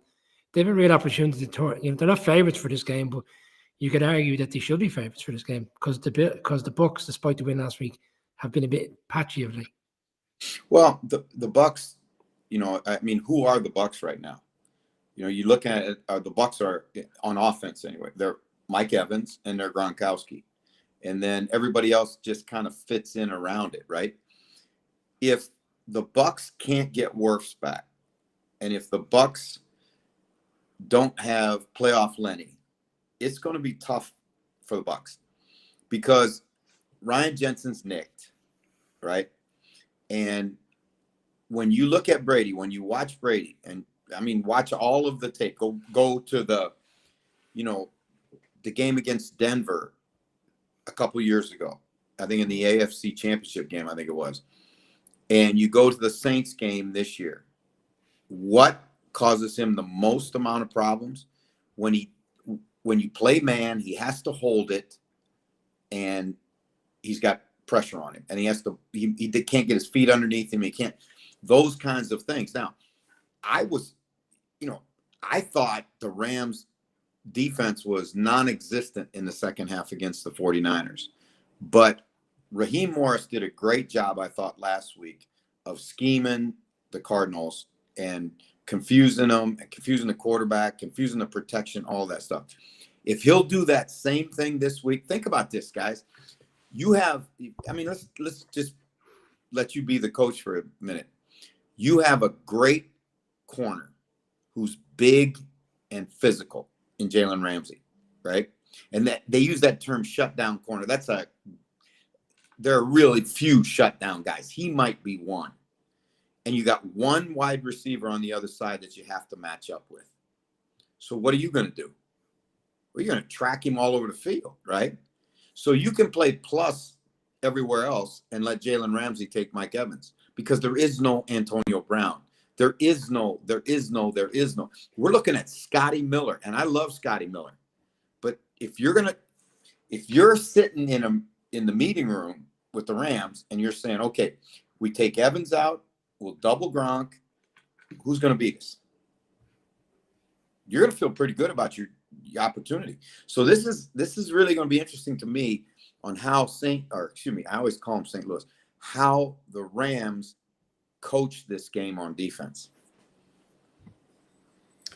Jeff, I can't remember, was it Ryan Jensen or Tristan Wirfs, but there was a line this week about him being tougher than a boiled owl, which was an expression I never thought I'd needed in my life, but now I've got it. I'll never lose it ever again. Just staying on the NFC matchups. Obviously, this is probably the best weekend of the entire year for football. Like, we got 4 fantastic games, literally all 8 teams. You can make a great argument for them either way, not only to win this matchup, but to go all the way.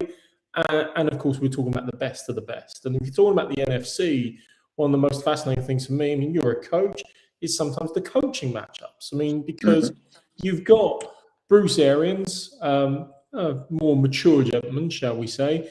And then as Dan Snyder is probably looking on with absolute glee, you've got basically the offensive coordination team of the 2013 Washington football team between Shanahan, McVay, and LaFleur. I mean, these guys are so young, Jeff. I mean, Brian O'Leary's older than all of them, not only Tom Brady. So how do you find, I mean, obviously people are focusing on that Shanahan-LaFleur matchup, but the possibility they can go up against McVay in the next round as well. How do you think those young guys, now 3 of the last 8 coaches left in it, will get on personally in this situation and match up, given they're all coming from a similar enough offensive philosophy, bearing in mind their background? Well, that's an interesting one, because let's cut it up and really look at it, right? So as a coach, your base, you're just like a quarterback, your reputation is based on the championship. As a head coach, the championships you win, right? So of those 4 coaches that you mentioned, all the NFC coaches still standing, right? How many Super Bowls have been won by those guys? Who won it? It's the old man. The guy with all the gray in his beard, right? McVay couldn't win his. Shanahan had his one and screwed it up. And LaFleur's never been there yet, right? So if you look at it from that standpoint, you're hanging your money on Bruce. But the problem with that logic is that's if all things are equal. And are all things equal? I can't say that, because I don't know if Bruce has the same. It's like we're driving in a car race, right? Shanahan's got a Porsche. Shanahan's got a Porsche. Oh, Jeff, I'm Yep. gonna ask you. Yeah, here There we we can go. hear you. Don't worry. There you are. Thank All right. God. Shanahan's got a Porsche. LaFleur's got a Bugatti, right? And you got the highest end, Ford car you could have, Mustang or whatever it is. And there's Bruce. He's driving a pickup truck. Well, he still might win the race, but he got to be a damn good driver, because those other guys got more wheels than he's got, right?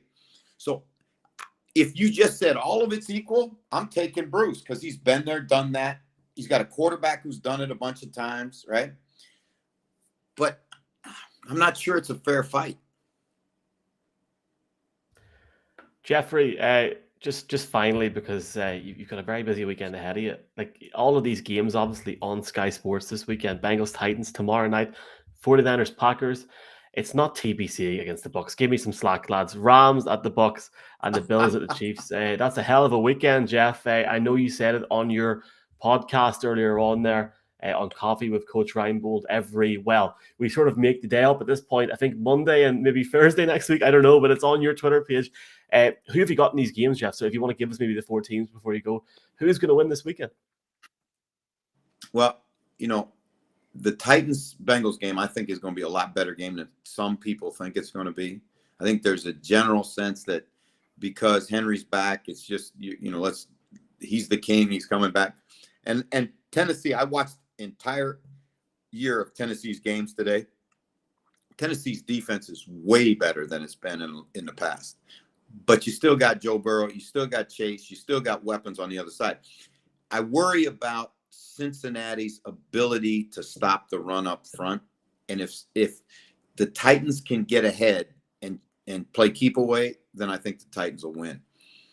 If Tannehill has to win it throwing the ball, then it's going to be a heck of a game. We talked about the Rams and the Bucks. That's going to come down to how the Rams coach the game. The Rams should win the game, in my opinion. Excuse me. 49ers Packers is fascinating, right? Can the 49ers go in to Lambeau Field and bloody the nose of the Packers? Are the Packers tough enough right? When they start running that thing at them, are they tough enough to withstand it?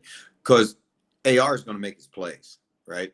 And he's got Bakhtiari back, and I think the Packers may have benefited by everybody talks about Tennessee benefiting from the bye week. I think the Packers might have benefited more than anybody else because their offensive line's as healthy as it's been all year. It's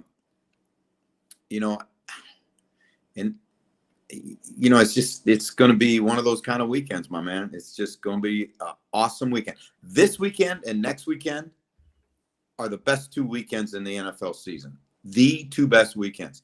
Now, you guys will be in Los Angeles, down at Venice Beach, hanging out all week long, doing your thing. By the way, wear sunscreen, right? I'm a little worried about that Irish skin in that Southern California sun. But we will see what happens in the Super Bowl. The best games will be the 4 games this weekend and then next weekend.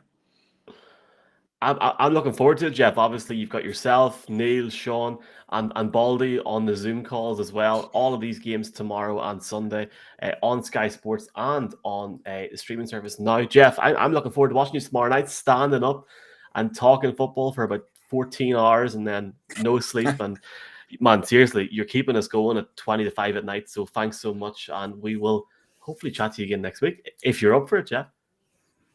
Hey, fellas, I'm always up for it. When are we coming to Ireland? Are we coming to Ireland, or what's going on? Yes. Yes. That it is. I think the finer details are to be ironed out. But the Jeff Reinbold show is going to happen. Somebody took control over there. That's because I want you to bring your shirt game over, Jeff.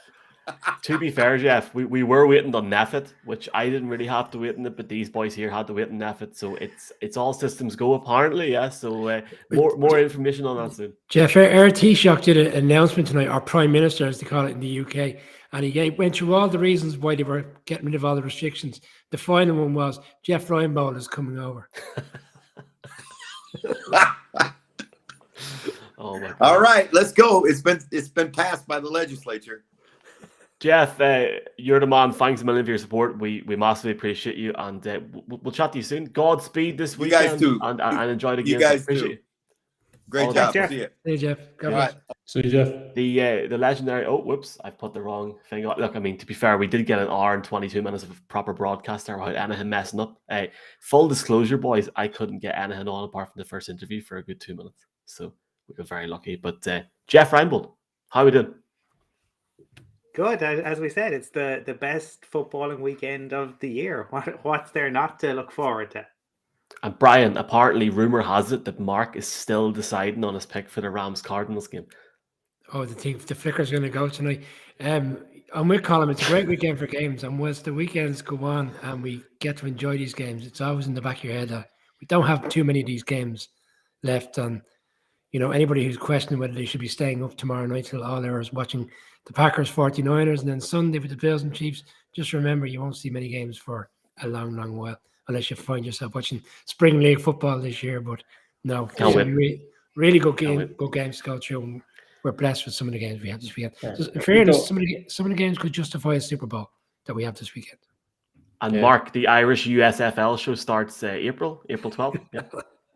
Well, we'll have a quick follow-on, Michael. I mean, look, in fairness, in terms of a media discussion of the NFL, we'll be straight into the draft. We'll be straight into free agency. We'll be straight into training camp. I mean, that show doesn't stop necessarily, but in terms of real live football, look, everybody, you can see your family in the following months. You can catch up on your sleep from March onwards in relation to it. There's 3 more game weeks to go, so savor every second of it. And great as always to see Jeff. He's a bit busy, obviously, with his media commitments the next couple of weekends, but I'm sure we'll have other announcements in due course, Michael, about having Jeff free with a pint and a plane in his hand very shortly. Yeah, I'm not sure what he's talking about California there, but sure, look, we will come back to that at some point. We are presented by Matchbook Betting Exchange, £20, €20 welcome offer. Money back as cash if your first bet loses. All the T's and C's are below. 18 plus. Please be gamble aware. We will talk about our bet of the week at some point in the show as well. And we're looking forward to doing that. We'll maybe do that before we give our last game. For everyone that's watching and have been here from the start, Brit Chief says he sees us in LA. Allison has commented about 1 million times for Tennessee. Let's go Titans, Tennessee Titans. Coach Vrabel is Coach of the Year. Bengals is Super Bowl, says Sean. Go Coach, says Mark Hazelbrook. There's loads of comments on YouTube from Cowboys fans, Fred Flunk, for example. We will get to them at some point in the show, but let's just get straight into it. Yeah? Are we ready to go? All good? Yeah. I just want to say I missed Fred. It was very convenient that Fred happened to miss last Monday's show. So I just wanted to call him out this evening, Yeah, I was sorry for his troubles last Monday night. He's been very consistent throughout the season on every week, but unfortunately he had some commitments at home last Monday. So I did want to go and notice that he missed our show. Sorry about the Giants fan enjoying the Cowboys exit yet again, by the way. Michael, before we get into the games, I did want to call out there is one bit of key NFL news for all NFL fans. I'm sure they'll be fascinated by. We've talked a lot about job openings. We've talked a lot about, new head coaches, new GMs, and potential vacancies being filled. Just today, big news, obviously, key vacancy being filled. And this will be very passionate for Brian, very interesting for all fans. The Carolina Panthers have announced Ben McAdoo as their new offensive coordinator. Let's not start him. Seriously, let's not start him. I didn't see that coming. Okay. Now, again, I said it at the start. Rumor has it. I think is Mark picking the Cardinals. I think he is. I think I think we'll leave it at that. The first game tonight, Michael. That's all I remember. The first game. Well, that shouldn't say Super Wildcard picks. So I've messed the whole thing up tonight. If this says Super Wildcard picks forever, and hold on. Oh dear God! This is not good. Anyway, sure. Look, we'll keep it going for a minute, and I will try and change it in the next 3 seconds. Bengals Titans. We have a hell of a game here. First game tomorrow night, 9:30 p.m.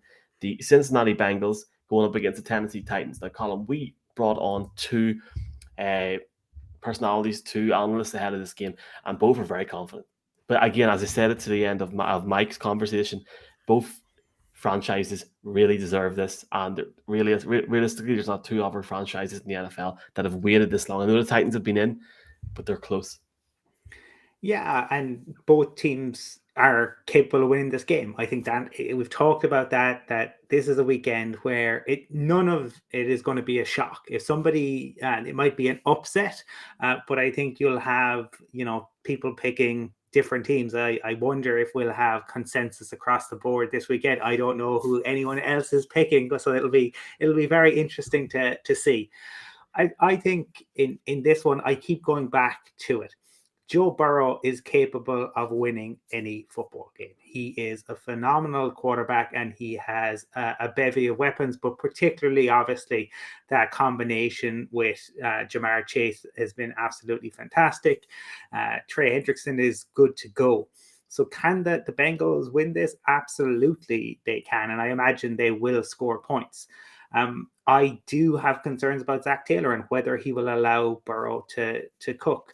I also have concerns because the Bengals were 2 for 5 in the red zone against the Raiders last week, and that's a huge concern, I think, because the Raiders aren't a particularly good red zone defense, and I think the Titans will be much better. So they will have to improve there. Are they capable of doing that? Yes, they are. But they're going up against a Titans team who are getting healthy at the right time. And they're also, under Vrabel, they're 4-0 coming off a bye. So I think advantage Titans when it comes to coaching. I would say I have a lot of time for Tannehill, but advantage Bengals on the QB side of things. The receivers, it's interesting how healthy is Julio. AJ is fantastic, and I think having him back is a game changer. But I think the other thing to look at is Jeffrey Simmons. And Jeff Reinbold talk about pressure up the middle. Pressure up the middle is a game changer, and having Simmons there, I think, is really, really important for the Titans. I think this game ultimately comes down to the trenches, and I think while it'll be very close, I am going to go with the Titans and Mike Vrabel to win this. Yeah, like everybody's expected the Bengals to be quite dominant in terms of the passing game, but the second half last week against the Raiders didn't really materialize that way. And I think what glossed over, I thought was an average second half performance, was the fact that the Raiders had the chance at the end and they blew it. And then obviously there was so much discussion during the week about the whistle situation. It really kind of got away from the fact that the Bengals struggled in the second half against the Raiders team that wouldn't be up to the level of the Titans. But however, I would put that down to a lot of nerves in terms of trying to get over the line. It was 30 years since they'd won a playoff game. So you could argue they got over the line. They'll only benefit from that. Joe Mixon's stats from a running perspective, going up against the second best run in the league, have dropped off considerably over the last 6 games. So it'd have to be, for me, the passing game. And the Titans have struggled at 24 against the pass this year.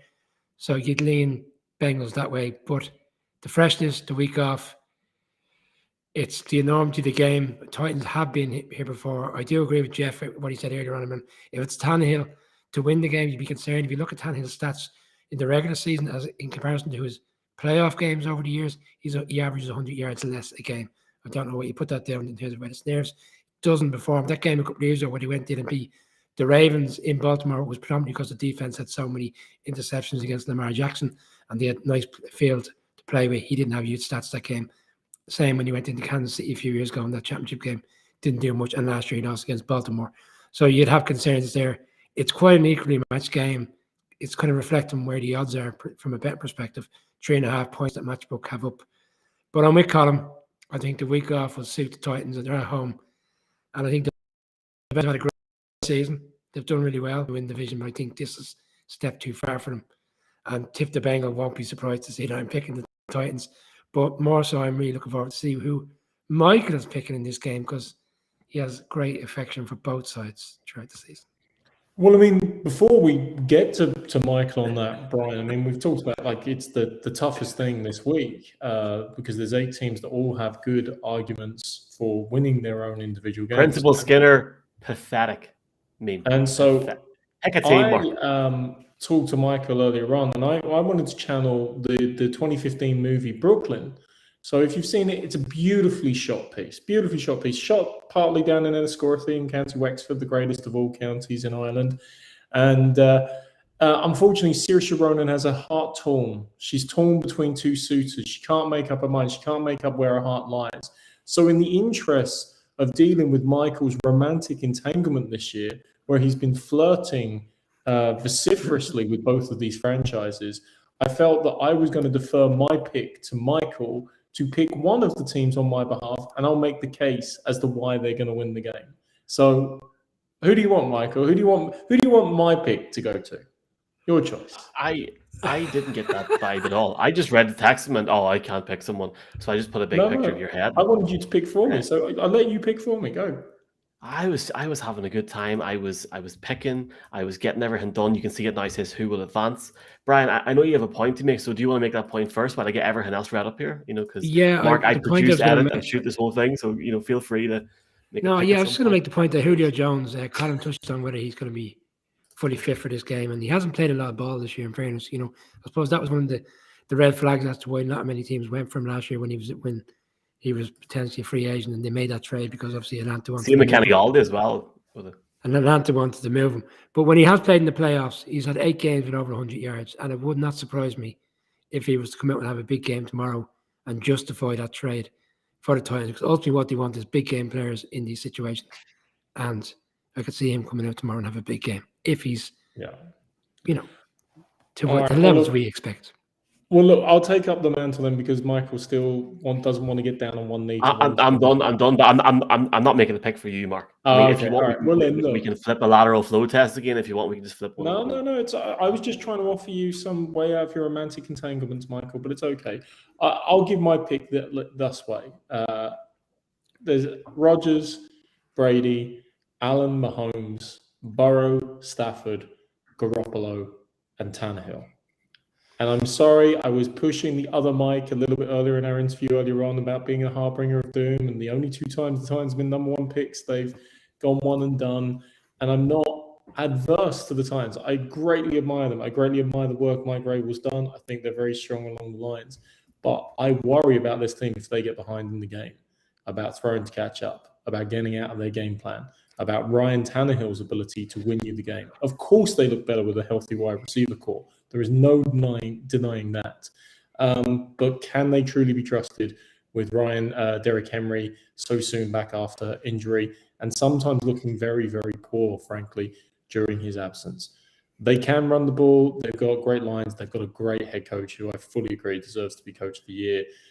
But it's the Bengals and it's the Burrow and Chase show. And I just feel that they're going to be the excitement. So, let's go Bengals. I'm sorry, Titans. I love you. Okay, right. Alison. Do we see a Bengals graphic? I'm getting tired of seeing Mark's face twice here. I don't have the. Have you ever seen that meme? I don't think you have the capacity for that, big man. That's me right now. I don't have the capacity for that. And just in case anyone's wondering, these guys independently text me their picks, and then I whip up some graphics. So no, the lads haven't got a clue who I'm going to pick, and unless Brian and Mark are sharing picks and call them, they don't know either. Look, just before we start here, and Brian is right. I love how you name-bomb me into this conversation. I have been dreading this pick all week because I'm going to annoy somebody. And going by the way that I was treated last week by lovely 49er fans, and I love all of it. Shout out to Owen who commented earlier on. 49ers done great last week. I am going to get hit this weekend because this game for me is like the alternative, what they call it in NI, the B-Tech AFC Championship, but I actually think these ones are better than BTEC. They're getting up to the A-level standard up here, or the Leaving Cert standard in the South. Look, let me just cut the crap here. Joe Burrow is better than Ryan Tannehill. Okay, now that's not a game pick. It's the truth. He is better than Ryan Tannehill. Okay, and Derrick Henry, of course, is back, and for a neutral like me in this game, because I don't want either team to win, because I don't want either team to go out. That's going to be fantastic. The question is, will Derrick Henry come in and run for, 2 touchdowns, 120 yards, maybe get 20 or 30, maybe even 40 yards receiving? I don't know. The Titans defense is not going to match up well against Cincinnati's offense. Tennessee is second in the league of stopping the run, 25th against the pass. The Titans will probably try and rush Burrow at the start of the game. This is going to be the key. The first quarter and maybe the second part of the second quarter is key in this game. But when you've got guys like Jamar Chase on that field, you got Tyler Boyd. I just think whenever Burrow starts to feel it in tomorrow's game, even if he goes 7 down, if Henry does get that quick run, I've just got a feeling about Joe Burrow, boys. And as much as I know this is going to really annoy Titans fans, I'm picking the Bengals. I am picking the Bengals. This was a game time decision. But it pains me to say it because I want both teams to win, because I think both teams deserve to advance. Their fans deserve it. But the Bengals are going to beat the Titans. And if the Bengals go to Tennessee with all the hype, all the, on both sides, and beat the Titans, no matter by 3 points, 7 points, or 17 points, whoever they play or whoever wins this game plays next week, be very, very, very afraid. And I swear to God, if anybody in Titans Twitter comes at me now, I'm sorry. If he's win, happy days. It's grand. Sure, it's a bit of crack. Bengals. What I just want to make a point. We talk about playoff games, and field goals really aren't going to suffice in terms of winning games. You need to be scoring touchdowns, and you're kind of throwing out stats there on Derrick Henry and what he'll put up tomorrow. Yeah, he may not have the massive game that we're used to seeing because it's his first game back, but where he really will be beneficial is in the red zone, because, look, okay, they've got one running backs there that punched them in during the season, but if you get into a situation where you're in the red zone, he's kind of automatic at times. You give him the ball 3 yards out, he's going in, and that could be a big difference tomorrow. In terms of if the Bengals have to take field goals as opposed to touchdowns, and the Titans are in the red zone, do they get a touchdown? Just ultimately could be the difference in the end in what could be a very tight game. Mark has gone for a tea break, is he? Yes, and I was a mute, hoping Colin might talk, but I'm going to joke and Colin. Are you down in Cork at the minute, Colin? Yeah, down home. Perhaps the Cork influence had a factor in me picking the Titans. But I really think this could be quite the matchup. I don't think there is a bad game this weekend. I am really fascinated to see how both of these teams do. obviously every segment in the show is available as a separate segment on podcasts now. We understand towards the end of the season it can get a bit bulky. They are available as separate podcasts, and we really appreciate the support. Let's look at the next game, folks.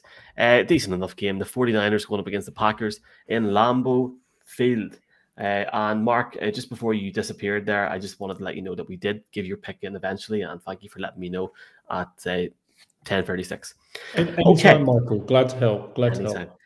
Colin, Aaron Rodgers, the Green Bay Packers, the hype, everybody in Lambeau Field in what was the name they're giving this? Hold on. I want to give a shout out to every Packers fan from Ireland, the UK, etc. that are flying, because there's loads of them flying over, right? The frozen tundra. Get out of here, man. Like, if they don't win tomorrow, Colin, I sound like Ricky Gervais here. If they don't win tomorrow, this is 10 times the story of the Cowboys not winning last weekend, because going by the Packers Twitter column, they're in the Super Bowl. Surely. Yeah? I again, come on. Just saying. No, I don't think any. You'll always get some people. I can tell you, fans of every franchise who come up with crazy opinions, and there are loads of brilliant fans as well. I don't think, it's every Packers fan thinks it's a foregone conclusion. But the weather seems to, every time there's a playoff game in Green Bay, the weather is talked about. Remember how it was going to affect Tom Brady last year? Yeah. But what we can say is that in terms of Aaron Rodgers and the hype, it's all justified. He is an absolutely unbelievable QB. He's going up against a 49ers team, 6th road game in 8 weeks. 6th road game in 8 weeks. And they're the walking wounded. I think Fred Warner that's significant. Nick Bosa is going to be good to go, but Jimmy Garoppolo not only has a thumb injury, but also has a shoulder injury. So the going into Lambeau with Aaron Rodgers, and we talked about his legacy and what it means to get the second ring. So there's phenomenal pressure on this Packers team. We know how talented they are. Devonta Adams, they're getting players back. They're coming off a bye. There is loads for the Packers to, I think, be happy about and looking forward to going into this. But also, I think the 49ers are very difficult to play against. They do unusual things. There's a lot of talk about Garoppolo and the weather. I think you'll see the 49ers run. And I think in Deebo Samuel, they have one of the, if not the most explosive weapon in the game at the moment. He comes hot at the right time. And it will be fascinating to see if the Packers. I was listening to Sam Monson on the PFF podcast yesterday, and the Packers' run defense since week 10 is a disaster. They have got to get that sorted out if they're to go, because this is what the 49ers are going to do. I don't think they put it into Jimmy's hand. If it comes down to QBs, forget about it. I mean, we talked about Burrow is better than Tannehill. Like, Jimmy G is not even in the same league as Aaron Rodgers. If it comes down to QBs, forget about it. But I don't think it will come down to QBs. I think it comes down to a lot more than that. And I think sometimes in the playoffs, there are surprises. There are things that are unexpected. The Packers are the better team. The Packers should win this game. But the 49ers are the best team in red zone conversion. The Packers defense ranks 29th. I think it's going to be the 49ers springing a surprise. I don't think it'll be a shock, because I think anyone is capable of winning this weekend. They've said it over and over again. I think the 49ers are going to win this.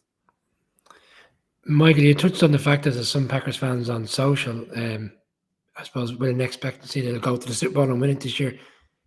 You could argue that it's justified. They've been to the championship game the last three. Well, potentially this could be the third year in a row. They really should have potentially won that game last year against the Bucs. They didn't. They've argued. Well, there's no argument. They've been the best team all year consistently. Defense has improved. Yeah, Colin's made fair points around how the run defense has kind of fallen off the cliff to a certain extent. But for large parts of the season, defensively, we were saying they were much better than what we saw last year. And Aaron Rodgers is playing lights out. Rodgers has struggled against the 49ers friends in the playoffs. He's never beaten the playoffs. I think the last time the 49ers have actually beaten, the Packers have beaten the 49ers in the playoffs was 2001. We're going back to Favre against Garcia. That's how far back we're going.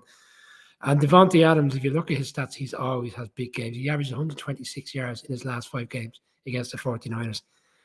I think this game, come halftime, come third quarter, will be the game of the weekend where people will be easing off because it's going to be, I'm not going to say a blowout, but it's going to be a comfortable win for the Packers. Because I look at the defense and you talk about players coming back from injury who struggled last weekend.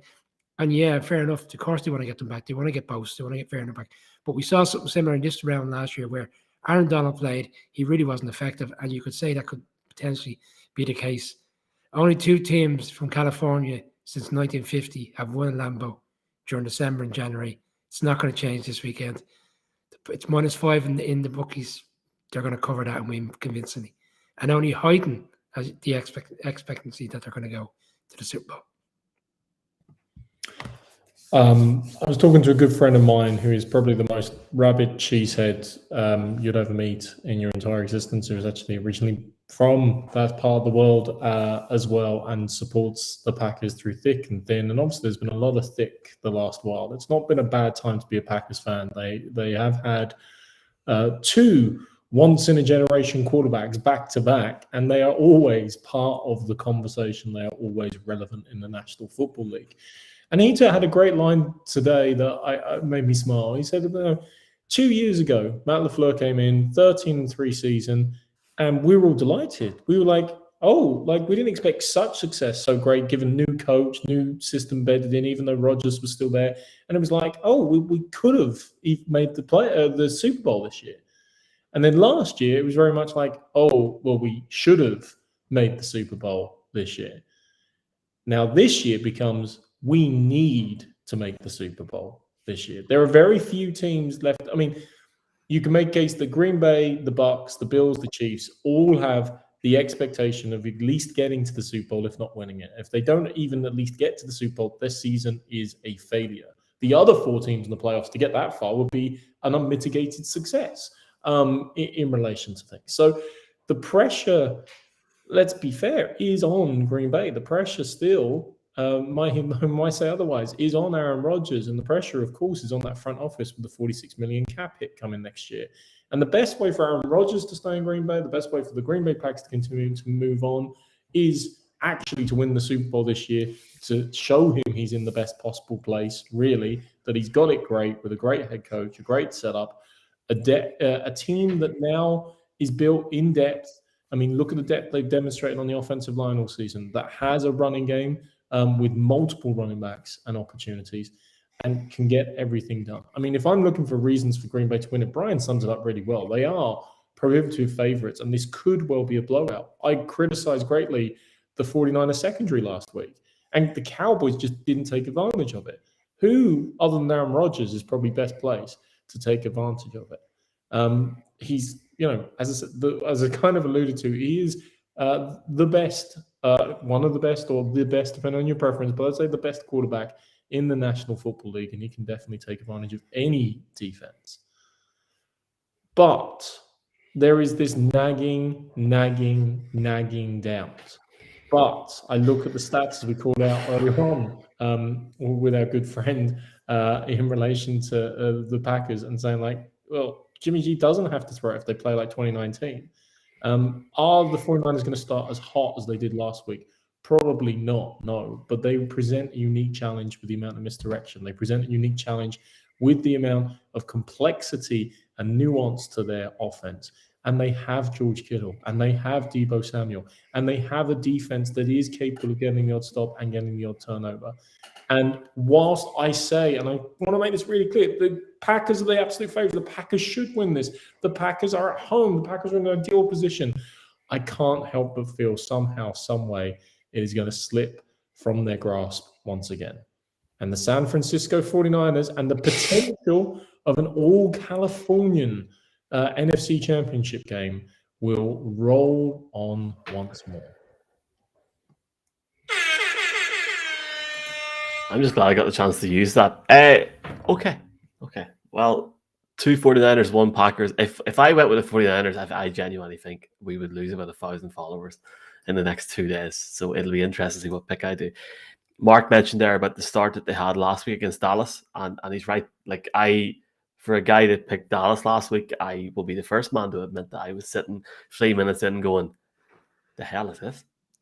What is this? These boys have turned up. They've had their bacon and cabbage all weekend. It's all about the run. Can Debo, can Elijah run? But the reality is, they're going into Lambeau Field. Now, Jeff talked about in his show about the weather. I actually don't think the weather is going to be an issue here. They're professional footballers who are getting paid millions of dollars, or at least a few $100,000. They should be able to suck it up for a few hours. First off, I'm really interested to see what song the guys playing walking out of the tunnel this week. Really interesting. I'm going to either do the Den theme tune or I'm going to do like a previous Eurovision song. But in terms of the actual game, the 49ers will win this game with a very, very simple mantra. Run the ball and attack Aaron Rodgers like it's the last day of the year. Adam. But the reality is, will they? I don't know. And I genuinely think the Packers are going to start fast. They're going to try and control the game early. And I hope as a neutral, that doesn't happen. I hope this game's tight. I hope it's enjoyable to watch. And I don't really care who wins because I don't support either team. But in terms of actually picking the game, I think the Packers are going to win this game. I think that it's going to come down to turnovers. I think if Jimmy G is a wee bit knocked up, whether it's his arm or shoulder or whatever, I think there could be issues with that there. And I do think if the 49ers get sort of caught out with the run, if it doesn't work for them in the third or fourth quarter, they may start having issues. George Kittle had, I think, 1 reception last week against Dallas, albeit there was many different factors in the game that worked, but it's going to be an issue. But look, if San Francisco can't force a turnover on Aaron Rodgers or whenever somebody runs it, they're not going to have a chance in this game. I do think Lambeau Field is going to be a safe haven for the Packers this week. But I'll say this now, and go on what we've all sort of said there, the Packers should win this game. The Packers are the best team in the NFC on paper. The way the Packers have played in multiple games this season, and I'm being completely positive here. For example, I watched, albeit it was the Bears, I watched the Vikings Sunday Night Football game. They are the best team in the NFC. If they don't win this game, there needs to be some sort of investigation. Head coach, quarterback, the works. If they don't win this game, I don't think Aaron Rodgers is there next year. So let's see what happens. I'm taking the Packers because if the Packers aren't sitting in SoFi and if we're not sitting there watching them, there's a serious, serious problem here, boys. I probably came across a bit dismissive of the 49ers' chances by saying the game will be over in the third quarter. That's more around the fact that how impressive the Packers have been consistently throughout the season, as opposed to a team who have got on a run and, you know, they're going into the playoffs, and some people are saying, oh, the 49ers are on a great run and they're flying, you know, and they're a dangerous team. They didn't play well in the second half last week. They struggled for large parts of that game. They didn't play well in the first half against the Rams, and they didn't play well in the first half against the Texans the week before that. They haven't put 4 quarters together consistently for quite some time. The Packers have been putting 4 quarters together all season long. So there's your answer as to why I think it will be a very convincing win for the Packers. And Brian, I was just going to say, yeah, but it's the postseason, and the postseason fairy dust does sometimes sprinkle over teams. Sometimes it curses them to a life of despair, as it's done to the Packers in last time, and sometimes it sprinkles a little bit of magic. Again, remember last time these guys met up, 2019 NFC Championship game. Raheem Mostert, who's been injured most of his career, had a Cinderella-like performance, 220 yards, 4 touchdowns. The reality is Elijah Mitchell is a better running back. The reality is Deebo Samuel probably is a better running back. And what are you going to do when it's cold and it's bitter and everyone and the dogs are hiding up in their house and they're getting the warm fire on? You run the goddamn football. And I think the 49ers will do it better.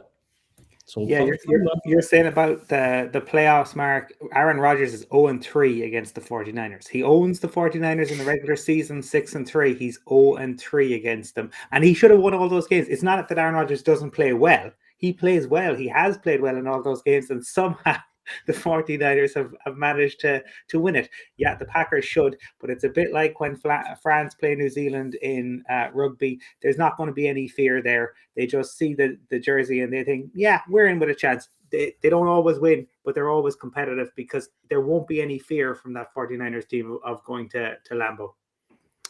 Sunday night football in September this year, early on in the season. I'd suggest it was, you know, is it really going to bring anything into this game? Potentially not, but the Packers only won 30-28 on a last-second field goal from Crosby. Like, on their day, the 49ers will give them a hell of a game.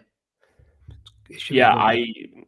I was going to say maybe 24-21 Packers. The game I was at, the way the Ravens played against them for a good portion of the game, they were really, really physical against them. If the 49ers can do that, they've got a chance. But I think 24-21, something like that there.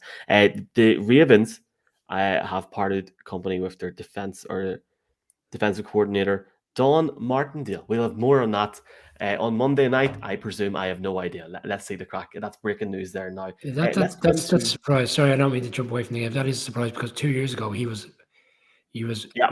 very much the favourites for a lot of jobs and it never materialised. A bit like Eric Bieniemy in Kansas City. He's gone for so many jobs and not got it. He's been very similar from a defensive standpoint. So interesting to Yeah. see.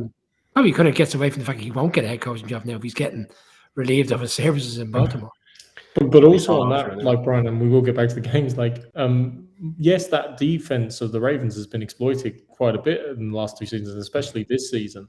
But this season, he was down his 2 starting cornerbacks before the season even began. And there's been so many injuries; it was like MASH hospital for them. So surprising news, Michael. I think we could safely say it won't be Vic Fangio who's the defensive coordinator, given his history with the Ravens.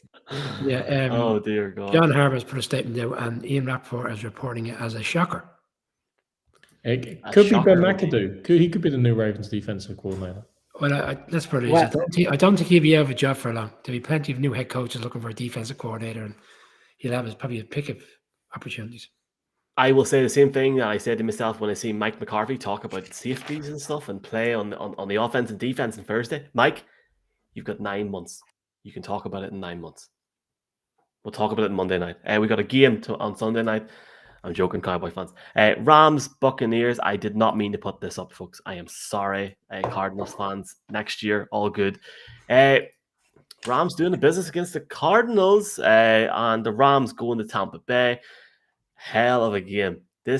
Colin, yes, the Rams have got that defense, that offense. They've went all in terms of money in that sense, and they've got McVay as a head coach.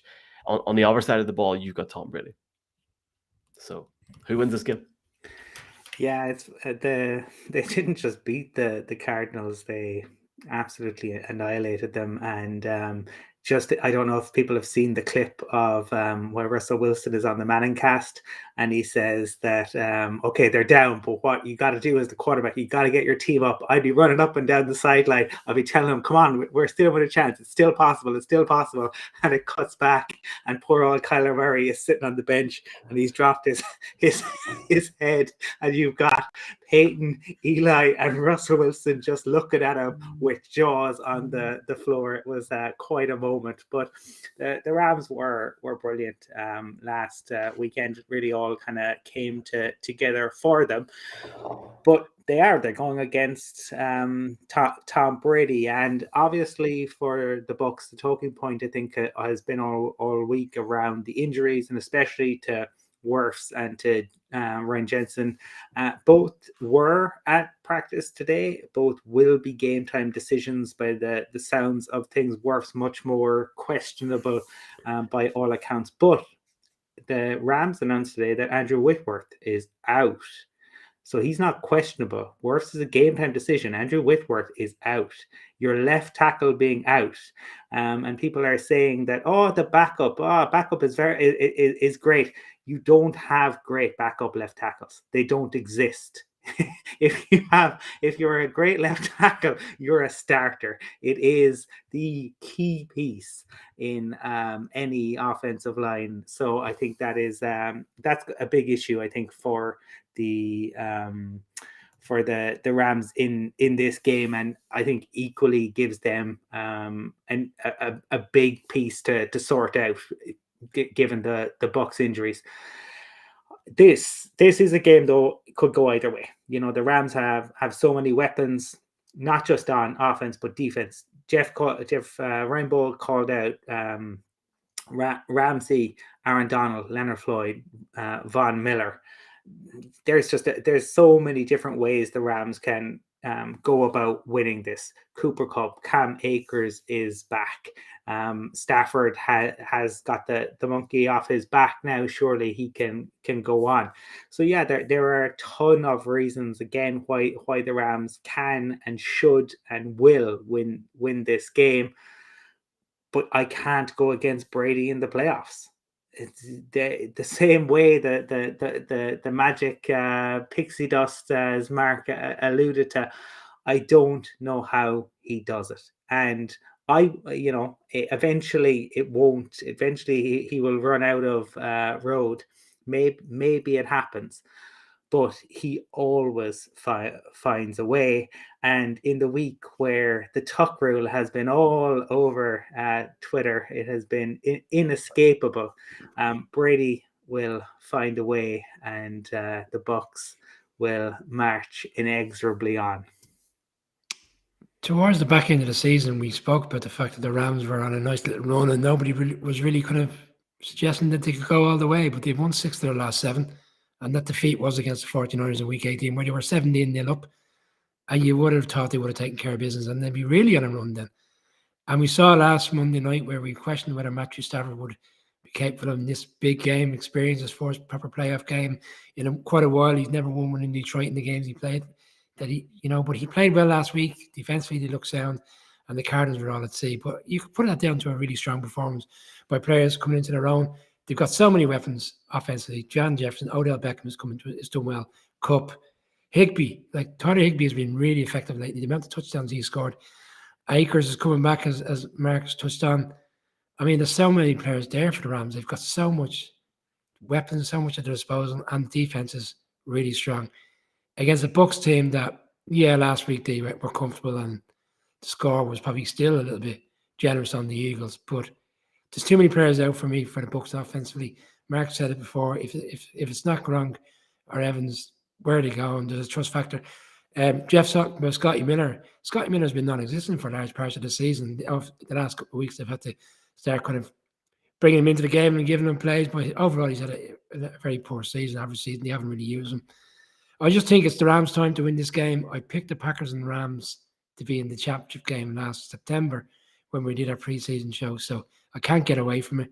I think the Rams will win. They've beaten Brady the last 2 times. He's not beaten them since he went to the Bucks. The Rams, I don't think it's a massive upset if they beat them. The Rams to win for me. He's not beaten them since he's been in the Bucks, but last time he faced them in the postseason, I'm trying to remember what. Oh, that was the 6th Super Bowl ring. That's what it was. In fairness, he didn't do anything in that game. He really sitting there now, 23:02 on a Friday night, really saying that, Mark? Really? That was one of the worst 10-3 that game was. It was 13-3, Brian. But sorry.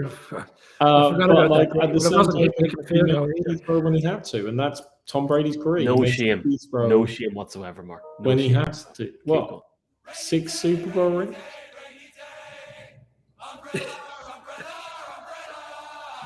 What the hell is that? I'll just try and mute Michael for a second. Silence. Who was that? Tom Brady singing in the background. Children, stop. Boys, that wasn't me anyway. I'll openly state that wasn't me. Brilliant. So these 2 teams, look, a history lesson. Hopefully we don't have this again. These 2 teams actually met twice in the NFC Championship game. I appreciate this is the divisional round, but the record in those 2 games, 1980, the Rams won 9-0.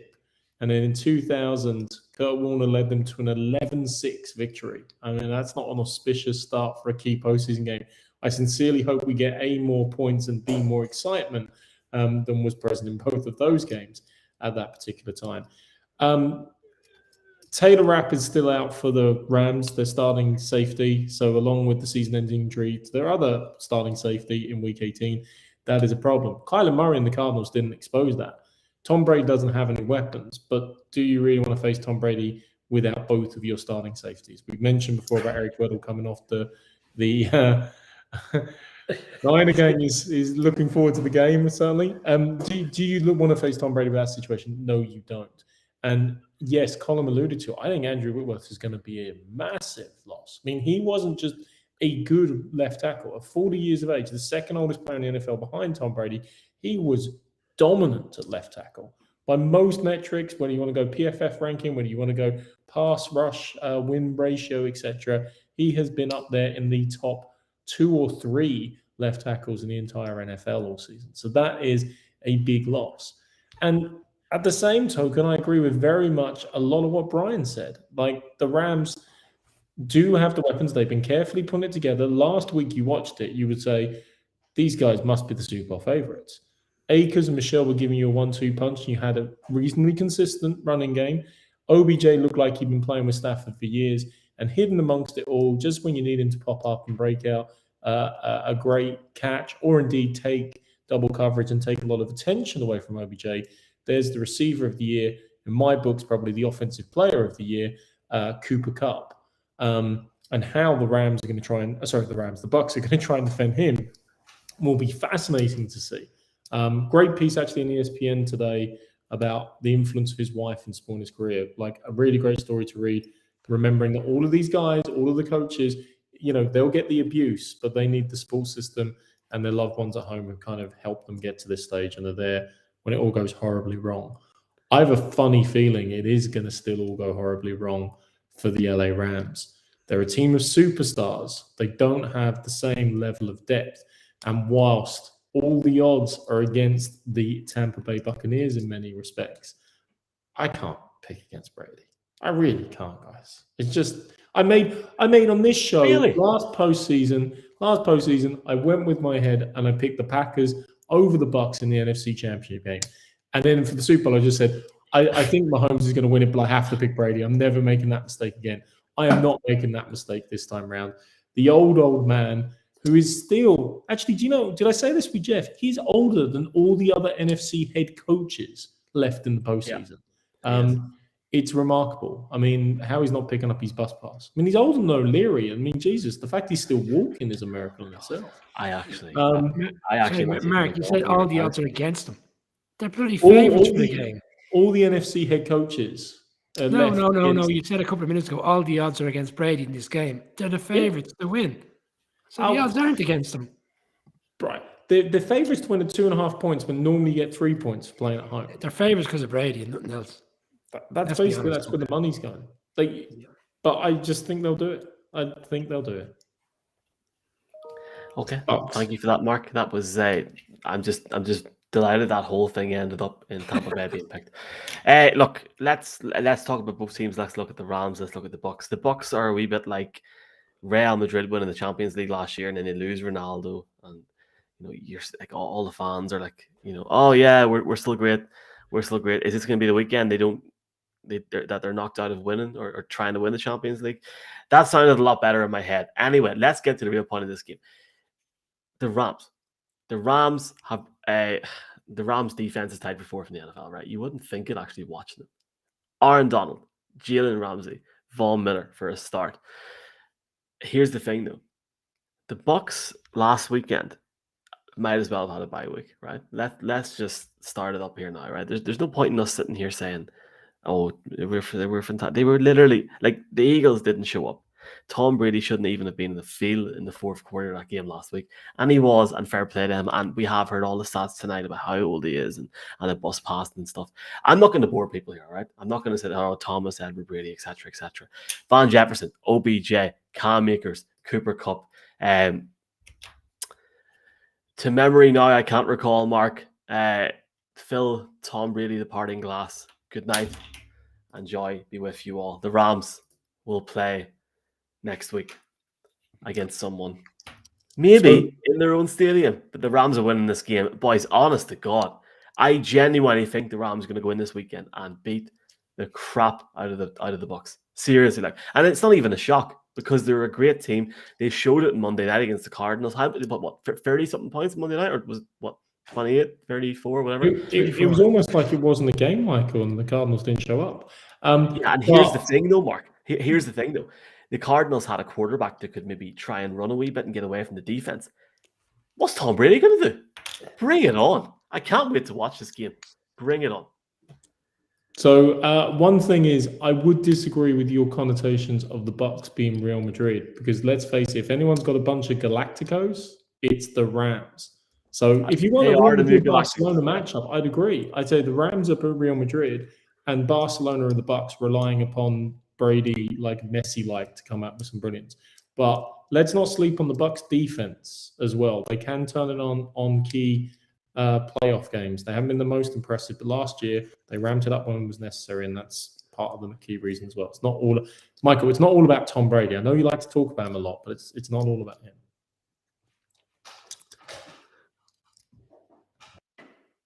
I do think leadership. I do think leadership is underrated at times, and I think that'll be a factor when you consider the Broncos O-line chanting Peyton Manning's name before that last Super Bowl drive. That's why, and Brady, Brady did nothing in that Super Bowl against the Rams, but they play for him, and they play. He just makes those around him better. It's frustrating and annoying as hell, and I cannot wait till he's no longer in the league. But as long as he's in the league, he does it. We said last week, sorry, Michael, we went into last Monday's game and I suppose we were discussing Matthew Stafford and the fact that he had never won a playoff game, and he won on Monday, but there's probably an argument there that it wasn't really a difficult game because the Cardinals really weren't at the races. If he was to win this game, you could essentially justify the trade, I would imagine, even if they don't win the Super Bowl. If they were to go in here and beat the Bucs and get to the championship game, they're probably one of the teams that people would expect to go to the Super Bowl. But I think it would justify the deal, and he could walk away from the season feeling reasonably good about himself. But obviously, if he wins, they want to go one step forward and go all the way and play the game in their own stage come February, when, please God, we'll be there to witness the event. Yes, and if he doesn't throw a pick as well, I think that further cements that. People go, oh, Matthew Stafford having a big playoff, won his first playoff game on Monday night. Look at the picks, two for two. We've also got 2 for 2, and we've also got 2 for 2. I can't wait to see this last game. The last game is an absolute. This is a full house. Come on, teaser of a game. This is the game of the season so far. The Bills going up against the Chiefs. I couldn't find a good enough picture of Patrick Mahomes. So if any Chiefs fan tries and says I'm favoritizing Kelsey, damn good player, incredible player. Let's look ahead to it. Let's get the picks. Bills, Chiefs, 11:30 p.m. on Sunday night. God help all of us going to work. Colin, will this game be over by 2:00? Well, we shall see. I think when you look at this, it's and I have been, defending the Chiefs all season in some ways, which has been painful as a Broncos fan. But the Chiefs, I think, are a fantastically run organization with fantastic players, with an incredible quarterback. And we know from talking to various ex-pros that we've had on the show that Arrowhead is a horrible place to go as an opposing player. Everyone wants to talk about the weather and at Lambeau, but everyone we've talked to talks about not just the weather at Arrowhead, but the noise at Arrowhead and how off-putting that can be.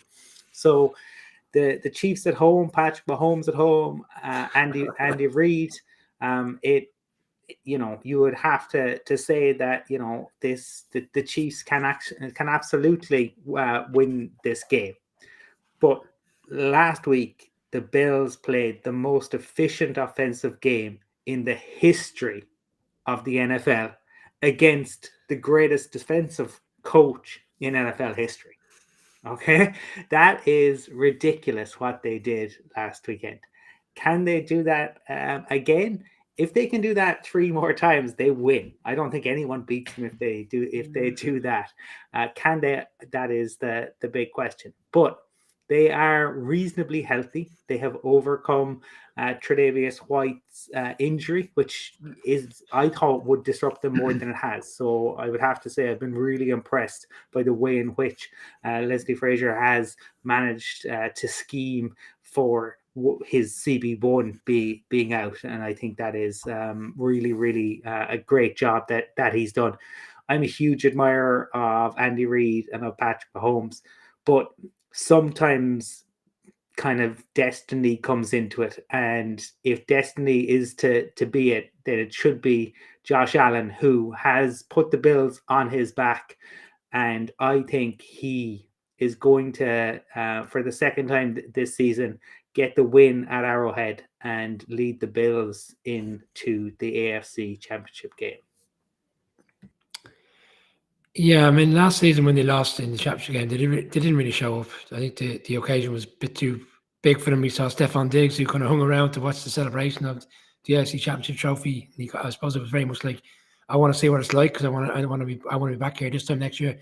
Obviously, with us taking up the trophy, that won't happen this weekend. I think it's only the first time in 20 odd years that the previous championship game is now the divisional round game, which is unique, bearing in mind the same teams that tend to roll around each year within the playoffs in the AFC. Yeah, Josh Allen last weekend, unbelievable. I mean, he was lights out from the minute the game started. If you didn't watch that game on Saturday night, and you didn't watch Mahomes' game on Sunday night, and you looked at the stats on Monday, you'd say, oh, Mahomes had the better game because he threw 5 touchdowns in 10 minutes, and he had 5 touchdown drives in a row, and he had 404 yards, as opposed to Josh Allen's 328. Mahomes, for me, is coming into form at the right time in this game. They played each other in week 5, I believe. It was 38-20. The Bills went in. The Chiefs were struggling at the time. He threw 3 interceptions.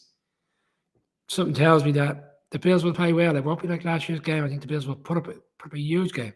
And I think this could be one that could come down to the end, potentially a field goal game. But Andy Reid has a knack of just getting over the line. We saw it last year in this divisional round against the Browns when it looked like they were gone when Mahomes went out. The Browns had the ball, opportunity to win. Just find ways to get it done.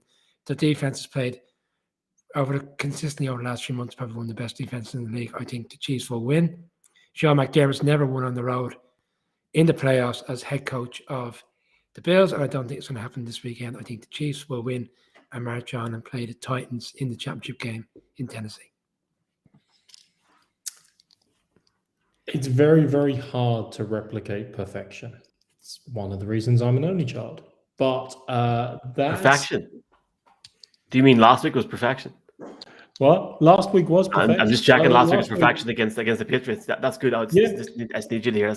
Does that work? Michael, it was the first team in playoff history to have a game where they had no field goals, no punts, and no turnovers. Like, you can't get much more perfect than that on terms of an offensive performance. It's fine. Bill Belichick, the Patriots, they'll cry themselves to sleep with their multiple Super Bowl rings. It'll be fine. Don't worry.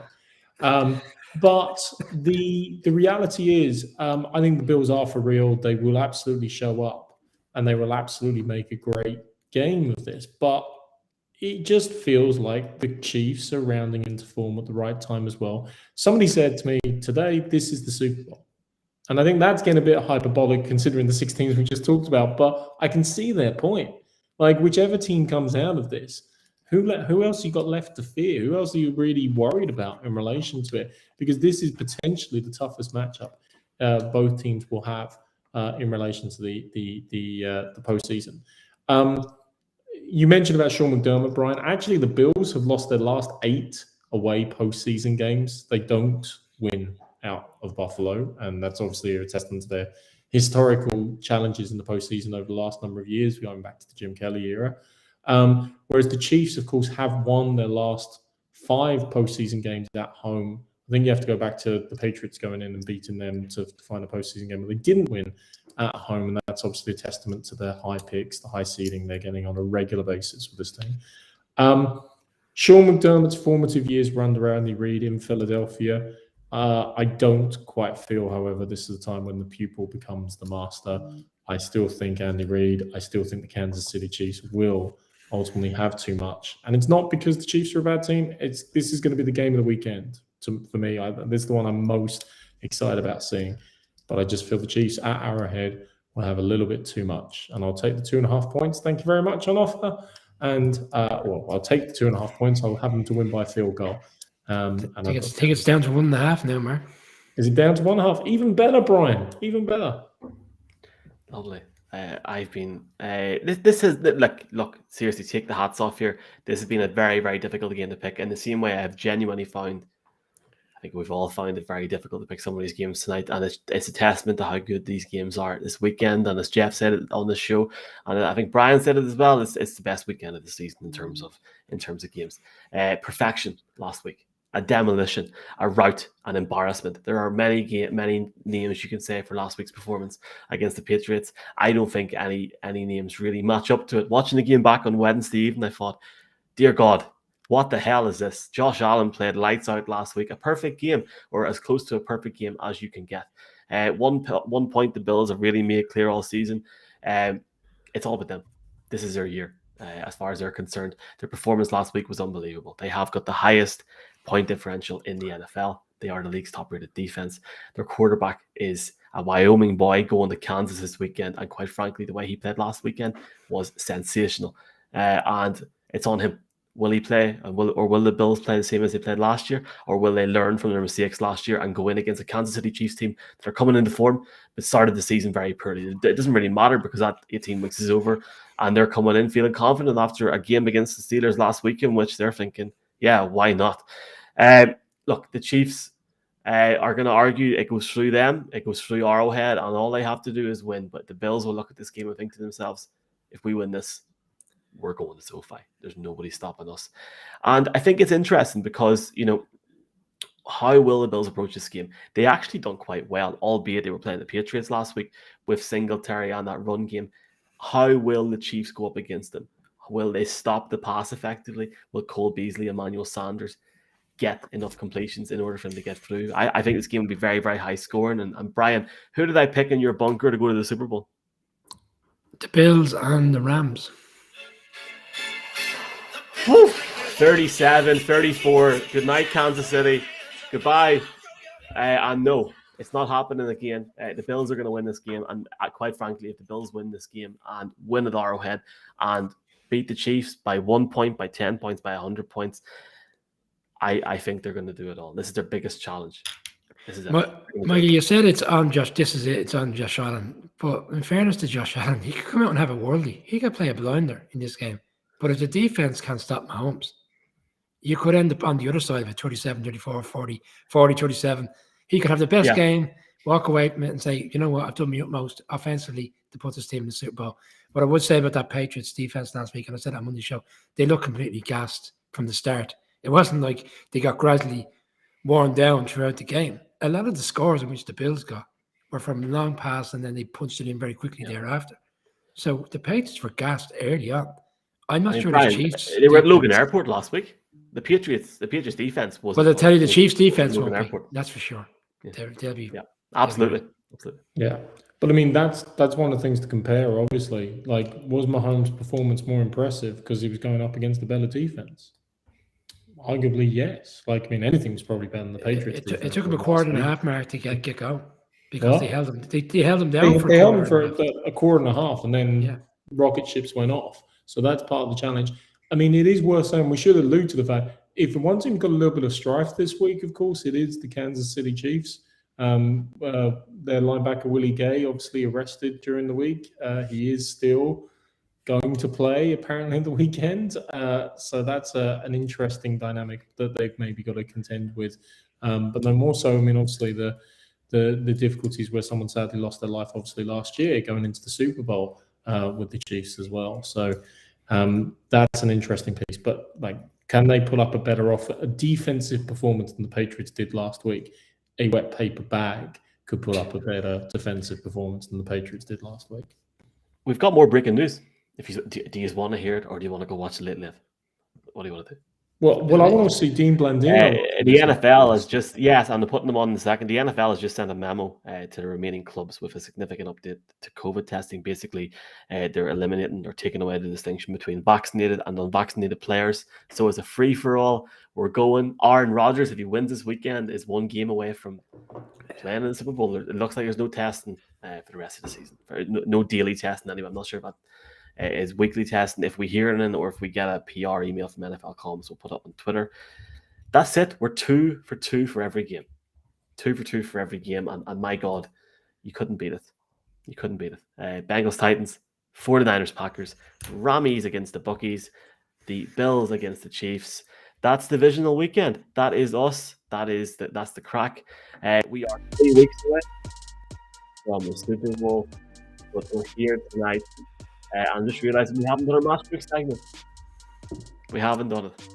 We'll promote it on our page tomorrow. We have a similar selection to last week where yourself, Michael, yourself, and Mark have picked what we believe to be our best bets of the week combined. And We'll put it into thanks to Matchbook, they've increased the offer. We'll put that out in the morning. Cheese Yes, Mars sir. to off. Colin, do you want to bring in our last guest, and we'll see you guys all on Monday night?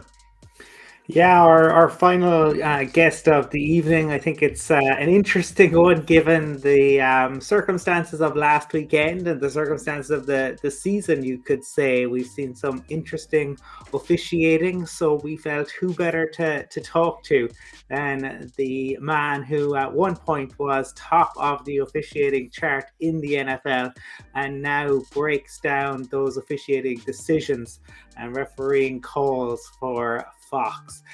We are delighted to welcome Dean Blandino to the show, and he takes us through his career. He talks about how those decisions are made, what referees see on the field, and it was a really, really fascinating chat with Dean, and just thanks to him, and I think people will take a lot from it. And Michael, as you said, all of tonight's show is available in segment form as a podcast, so you don't have to go through it all. You can listen to it in chunks or listen to the segment that you want. But thanks to Dean, thanks to all of tonight's guests.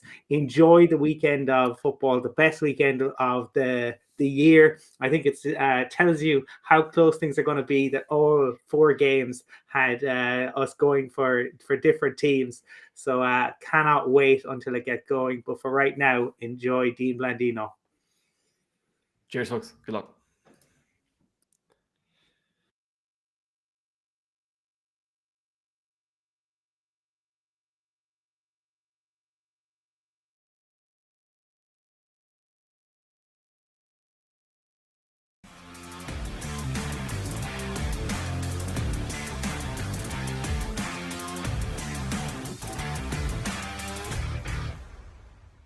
Folks, we're delighted to welcome in a special guest this week on the Irish NFL show, a guy that served as the NFL's vice president of officiating from 2013 to 2017, head of officiating for the XFL in 2020, now currently the rules analyst for Fox Sports. You see him on your TVs every weekend, and this weekend will be no exception.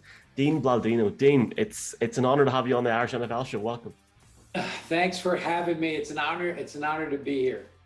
It's a busy time, Dean, but we ask everybody this. Have you ever been to Ireland before, or have you ever maybe got over to like a London game or anything? Or? That's a great question. I was thinking about it. I've never been to Ireland, but I've been to the London game. I've been to England several times for that game, and that's always been a great experience. I've been to Scotland, so Ireland is next on my list.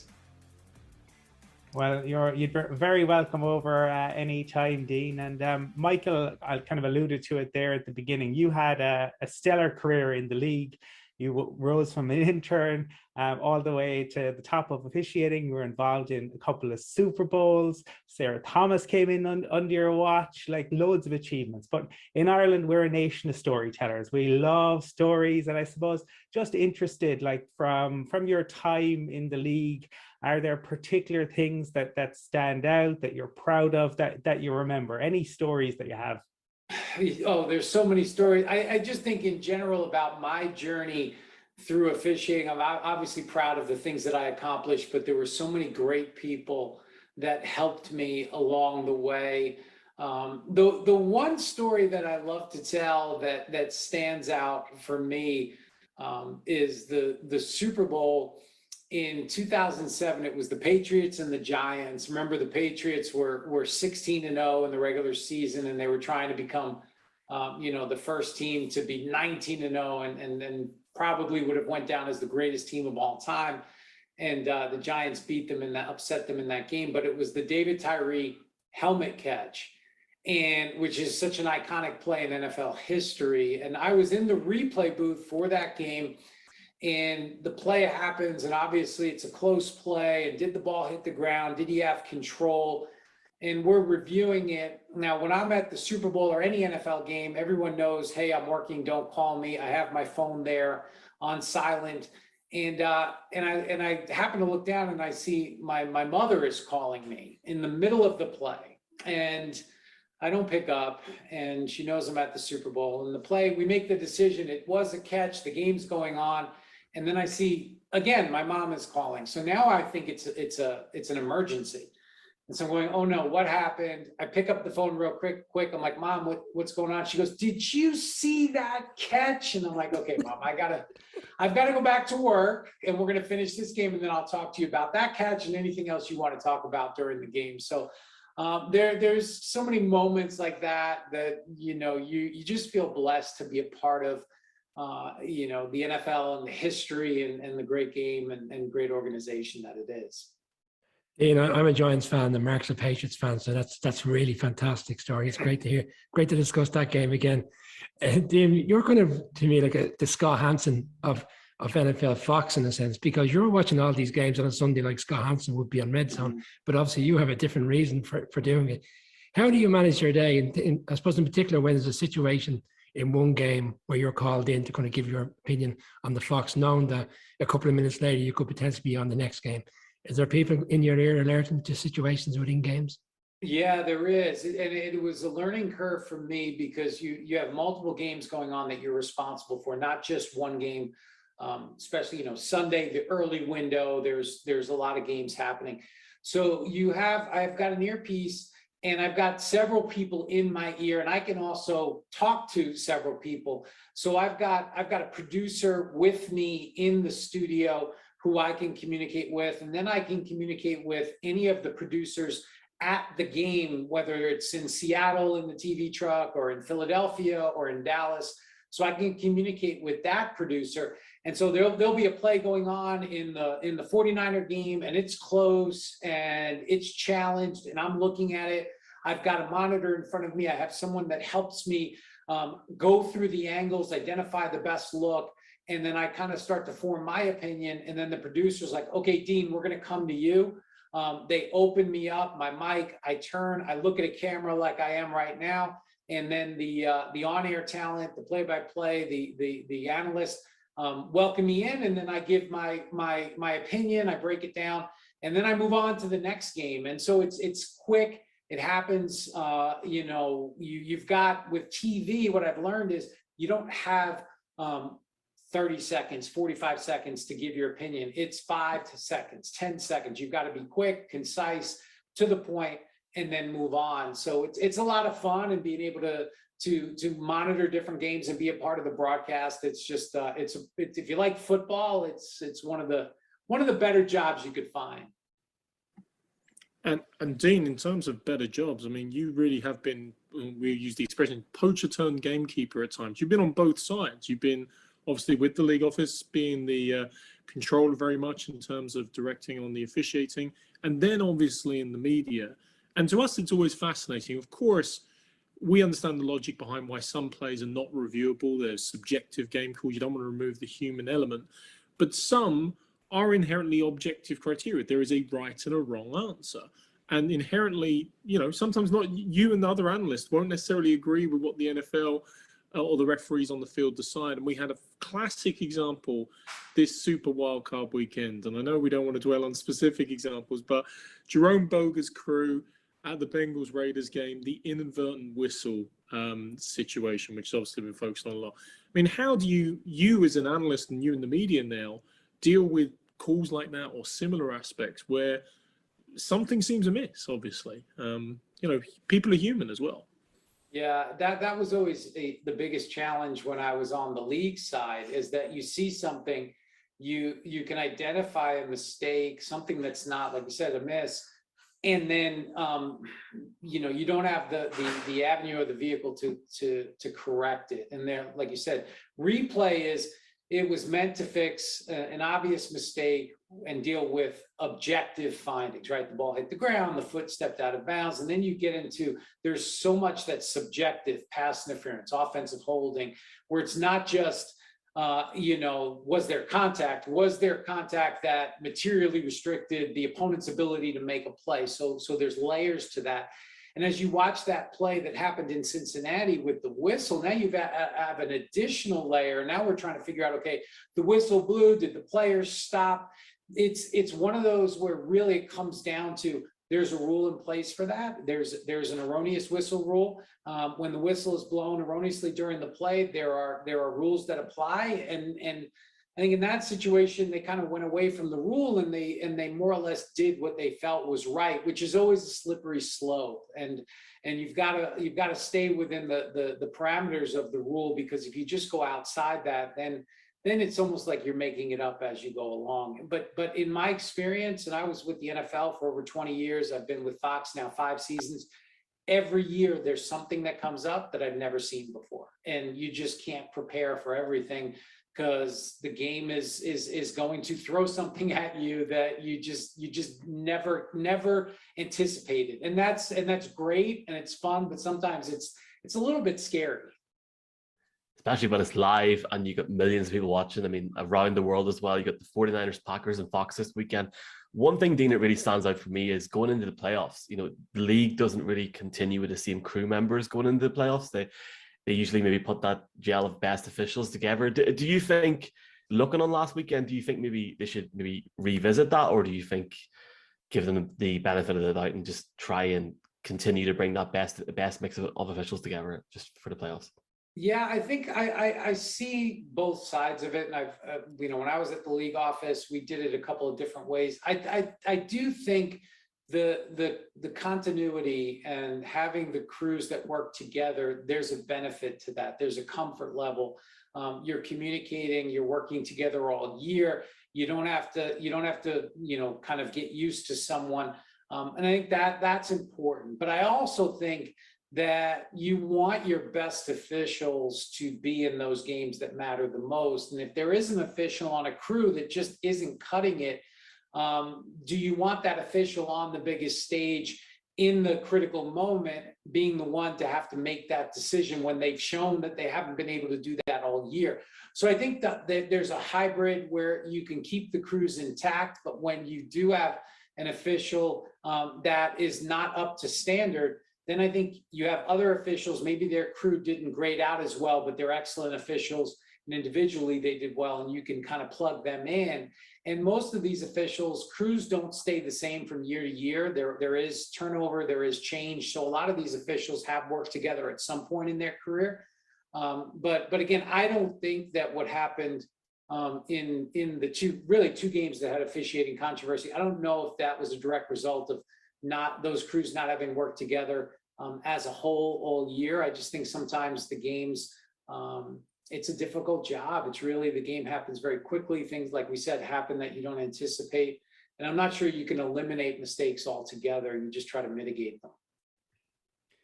Dean, it's around about 5,000 miles from Dublin to Dallas, but Jerry Jones makes waves all around the world, and we've got a lot of Cowboys fans who watch this show, and a lot of fans from other teams who like to rib on the Cowboys. Now, you put out a really interesting video via Fox yesterday where you talked about that final play that we all watched enthralled on Sunday.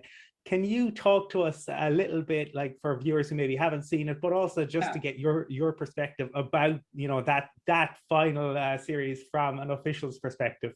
Yeah, that is one of those scenarios that officials you have to prepare for.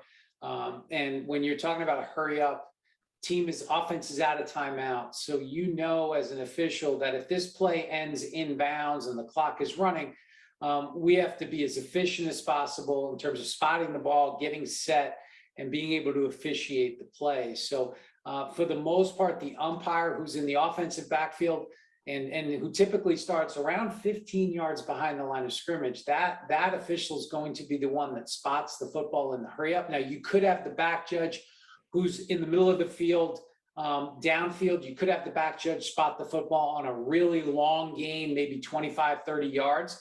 But for the most part, it's going to be the umpire. So in that situation, look, Dallas running that play with 14 seconds on the clock and Dak sliding, I think there were probably around 9 seconds on the clock.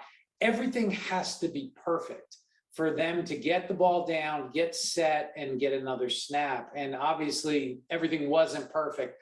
From an officiating perspective, the umpire has to read, right, that Dak is going to run. Can't assume anything. You have to read pass or run. Once he sees run in that situation, they start to trail the play, move forward with the play, watch blocks, watch for holding, anything else. And then once Dak slides, the umpire, like we saw, has to get to the football because the players can't spot the football. The officials have to. And unfortunately for Dallas, the center ended up with the football, whereas teams practice this. And I know Dallas practices this because every team does. It just, they didn't execute it. You've got to get the ball to the official. You've got to leave a lane for the official to get down and put the football. And that just didn't happen. And so we saw an umpire trying to get to the football and obviously bumping into players. And that ultimately, Cowboys, they snapped it. And when they spiked the football time, it expired. So it's a very hectic situation, but officials practice it, teams practice it.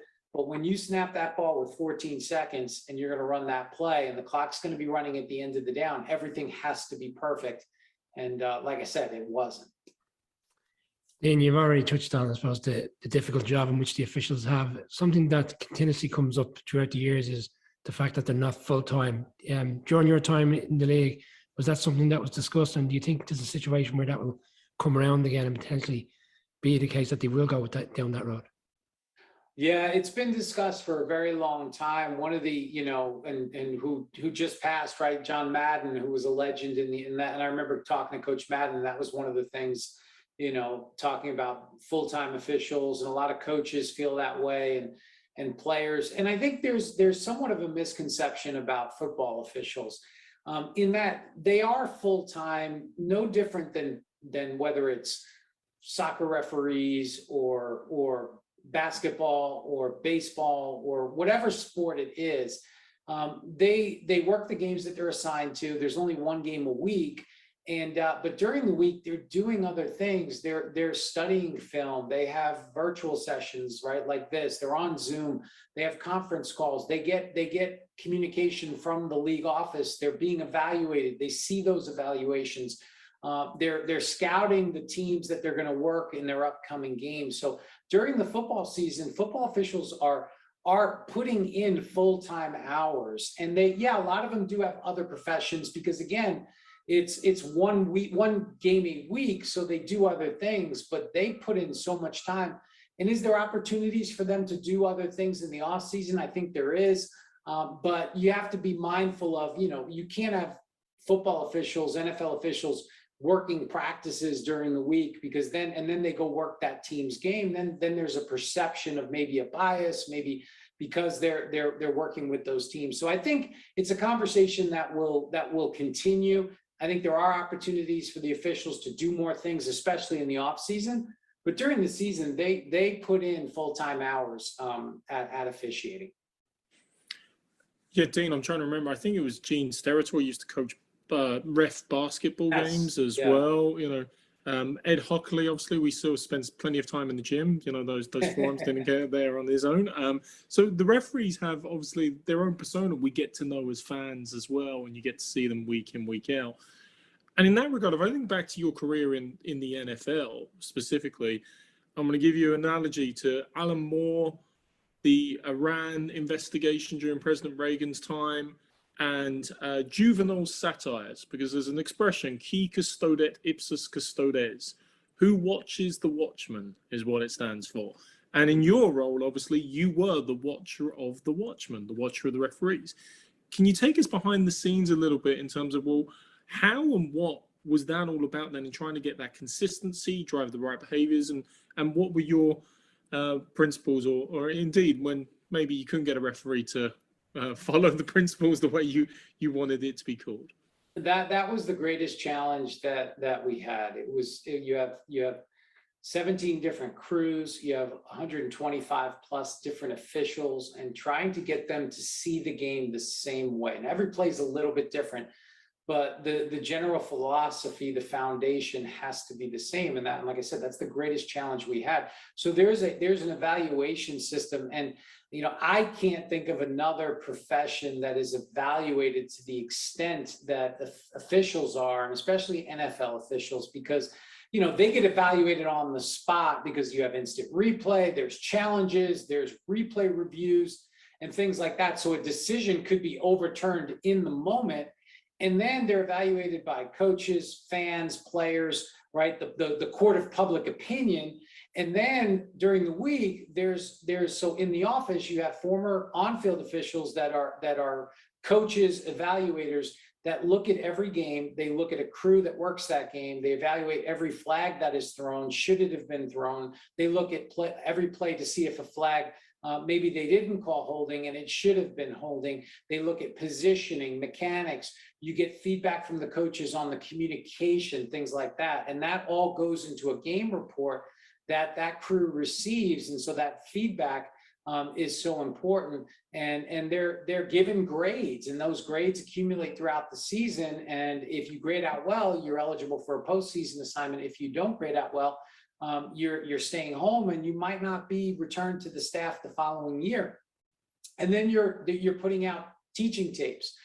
There are voiceovers, there's individual position tapes. So if the referees and umpires are involved more on the line of scrimmage with holding or roughing the passer, they'll get specific teaching tapes around those areas. Whereas the downfield officials, the side judges, the field judges, the back judge, they're involved more in pass interference and illegal contact. So they'll get videos around those areas. So all of that is happening, and it's done with the goal of driving behavior and consistent behavior, because you want a game that's being played in San Francisco to be officiated the same way as a game that's being played in New York. And that's the goal. It's not always the case, but all of those things are put in place to ensure the greatest level of consistency. Final round of questions, Dean, before we let you go. The great thing about Fox, you're very busy, obviously college football as well there, and there is a bit of a gap between the offseason. But Fox this year are bringing in USFL, and I'm hopefully going to watch that there. I'm not sure if you're going to be involved in that there, but I'm sure even if you're not, you're going to be kept busy with rules, etc. over the next few months. Yeah, and what's great is with the USFL and the XFL and spring leagues and things like that, we have more football, more opportunity for everyone, whether it's broadcasting more games or getting officials more snaps or players more opportunities. So I'm really excited about what the USFL is going to do with Fox, and then the XFL is going to come on board in the spring of 2023.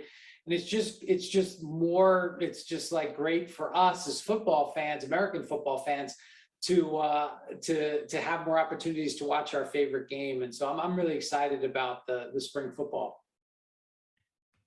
Dean, fans always have opinions on referees. You mentioned that earlier, and we always have opinions about like certain players, they get calls, or certain players always get called for certain things. I'm wondering, like, you know, as we have somebody who's been involved in officiating, do reputations play a role? If a linesman has a reputation for holding, is he more likely to get called? Does that factor in at all, maybe even subconsciously a little bit for referees? Yeah, I think if it does, it's more subconscious. And one of the things we look for is we try to look in our hiring process. When I was at the league, and you vet out officials, you try to look for officials that can block out the outside noise and that are not going to show any bias. And when officials get to the higher levels, they tend to block that out and really just focus on what's happening, regardless of who it is. Now, you're always going to hear, right, Tom Brady gets the call, but a rookie quarterback isn't going to get that call. The official doesn't really look at it that way. They do scout the teams, but more so for tendencies. It's not to say that the left tackle holds. It's more so, what does this team like to do in short yardage situations? What formations do they like to show? Is there anything unusual? What do they do in the kicking game and in the punt game? Do they double up the gunners on the outside, which would lead to less holding? Things like that you're looking for. Now, again, we're all human beings, and there is that subconscious. Does an official go in and have that, not even knowing that they're doing it? You try to vet that out and make sure that if there is something that you see where an official is calling an overwhelming number of penalties against the visiting team or against a certain player, you try to correct that. And so, but again, I'm not a psychologist, but I'm sure there is some unconscious things going on, but you try to identify it and vet it out when you can. Yeah, and I suppose every offseason we see the officials and the league get together and try to figure out what rules can be tweaked, you know, for going forward to the next season. We saw a couple of years ago the pass interference challenge was quickly moved off after 1 year. The taunting rule this year has frustrated a lot of fans of a lot of teams. We saw the Monday night game where the Steelers and the Bears played in Heinz Field, and what may look like a taunting piece by the Bears player, in fact, it really wasn't. It was called as a taunting. Do you think something like that would be reconsidered come the offseason, or is there anything you've spotted this season that you feel the league might look again at? Yeah, they'll certainly look at that. Anytime they implement a point of emphasis, a new rule, the following year, the competition committee gets together and they look at video examples. Did we officiate this consistently? Did we officiate it? Were we too liberal or were we too strict? All of those things will be discussed. I think what we've seen with taunting, anytime you emphasize something, you're going to see a spike in calls, and it tends to spike early. And I think what we've seen, and I watched all 4 games, and maybe you would know if you saw one, but I don't know if we had a taunting penalty at least through the wild card round. So you would hope that the players, everybody has adjusted, the officials have adjusted. But all of that will absolutely be discussed. I think, you know, other things that'll be on the agenda, certainly instant replay. Are we going to expand instant replay to include other situations where a mistake is made and we really don't have the ability to fix it currently? I think the roughing the passer rule, I think those fouls were up this year. And I think there were some calls that were probably somewhat of a lower bar from where it's been in the past. And so I think that'll be something that the competition committee looks at. And then really player safety, they're going to look at all of the injuries. They categorize it by, you know, the head and neck injuries or the knee injuries, things like that. And they'll look for trends. Are we seeing injuries with a certain type of technique? One that stands out, and this goes back probably to the 90s, the horse collar tackle. That rule was born out of looking at lower leg injuries and seeing this technique lead to lower leg injuries over the course of several years. And so the league put in that rule. So that process will happen in the off season, and we'll see new rules changes. We'll see new points of emphasis for the 2022 season. Dean, personally, I always love the little bits of adventures and officiating when we get to see the personality of the referees different from just being harangued by a head coach on the sidelines. I remember back in the day, Bill Vinovich, Patriots Ravens playoff game, and Julian Edelman, they were throwing different schemes. This was the 4-man line. Yes, this was the ineligible receiver. And Edelman turned to him and said, "We're really giving you fits with these different formations," and Vinovich is laughing away and almost choking on at the same time. But I want to, so the personalities are very important, but I want to allude to two things you brought up. You mentioned John Madden, and you mentioned very briefly there the hiring process of new referees. And I want to give you just a brief backstory on this. The catch 2, San Francisco, famous catch by Terrell Owens this time instead of Dwight Clark in the back of the end zone. On that drive, Jerry Rice clearly fumbled the ball, which was covered by the Packers, and it wasn't called. And John Madden's on the call saying, "Hey, this will all be different next year, and we have instant replay, and we deal with these, you know, these clear errors." Fast forward a number of years later, and as you say, like hundreds of millions of people view and review referees' performances effectively in real time on social media, straight after the following week with its league office and everything. How, compared to the mistake that was made then, and people, there was a mistake made, but the instant replay wasn't there. Now, how do you encourage people to say, "Hey, be a referee, guys, go and join the NFL"? It's great. It's a big challenge because, like you said, and I've seen one of my mentors when I was at the league office, his name is Joel Buster, great historian of the game, and he would show me plays from the 60s and 70s where if these mistakes happen today, it would be like the world is ending, right? And social media would be on fire, and it would just be, but it happened, the call was made, and everybody moved on. Now, obviously, that has changed with technology and the environment that we're in. And it's really hard to get, and you think about, and it's a great example, and you think about Dak Prescott's quote and comments after the game about the fans throwing stuff on the field, and when he initially thought that he was told that they were throwing stuff at the players, he admonished them. He said they shouldn't be doing that. And then when he heard they were actually throwing the objects at the referees, he condoned it, and he said, good for them. And what that does, it continues create this negative environment around officials, and it trickles down to youth sports and things. And I'm sure you have the same issues in Ireland and in the UK with young officials or lower level officials being abused, whether it's verbal abuse or physically assaulted.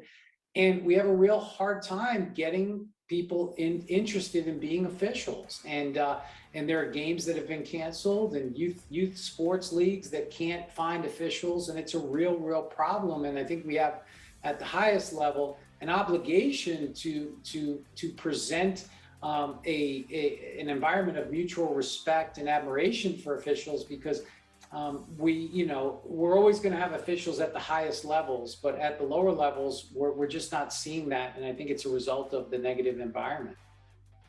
Dean, it's a very busy time of the year, and we really appreciate your time this week on the Irish NFL show. Hopefully we can repay the favor in a few weeks in Los Angeles. Who knows what's going to happen? 49ers Packers on Fox at 1:15 a.m. on Sunday morning. Something tells me a lot of people in Ireland will stay up to watch that.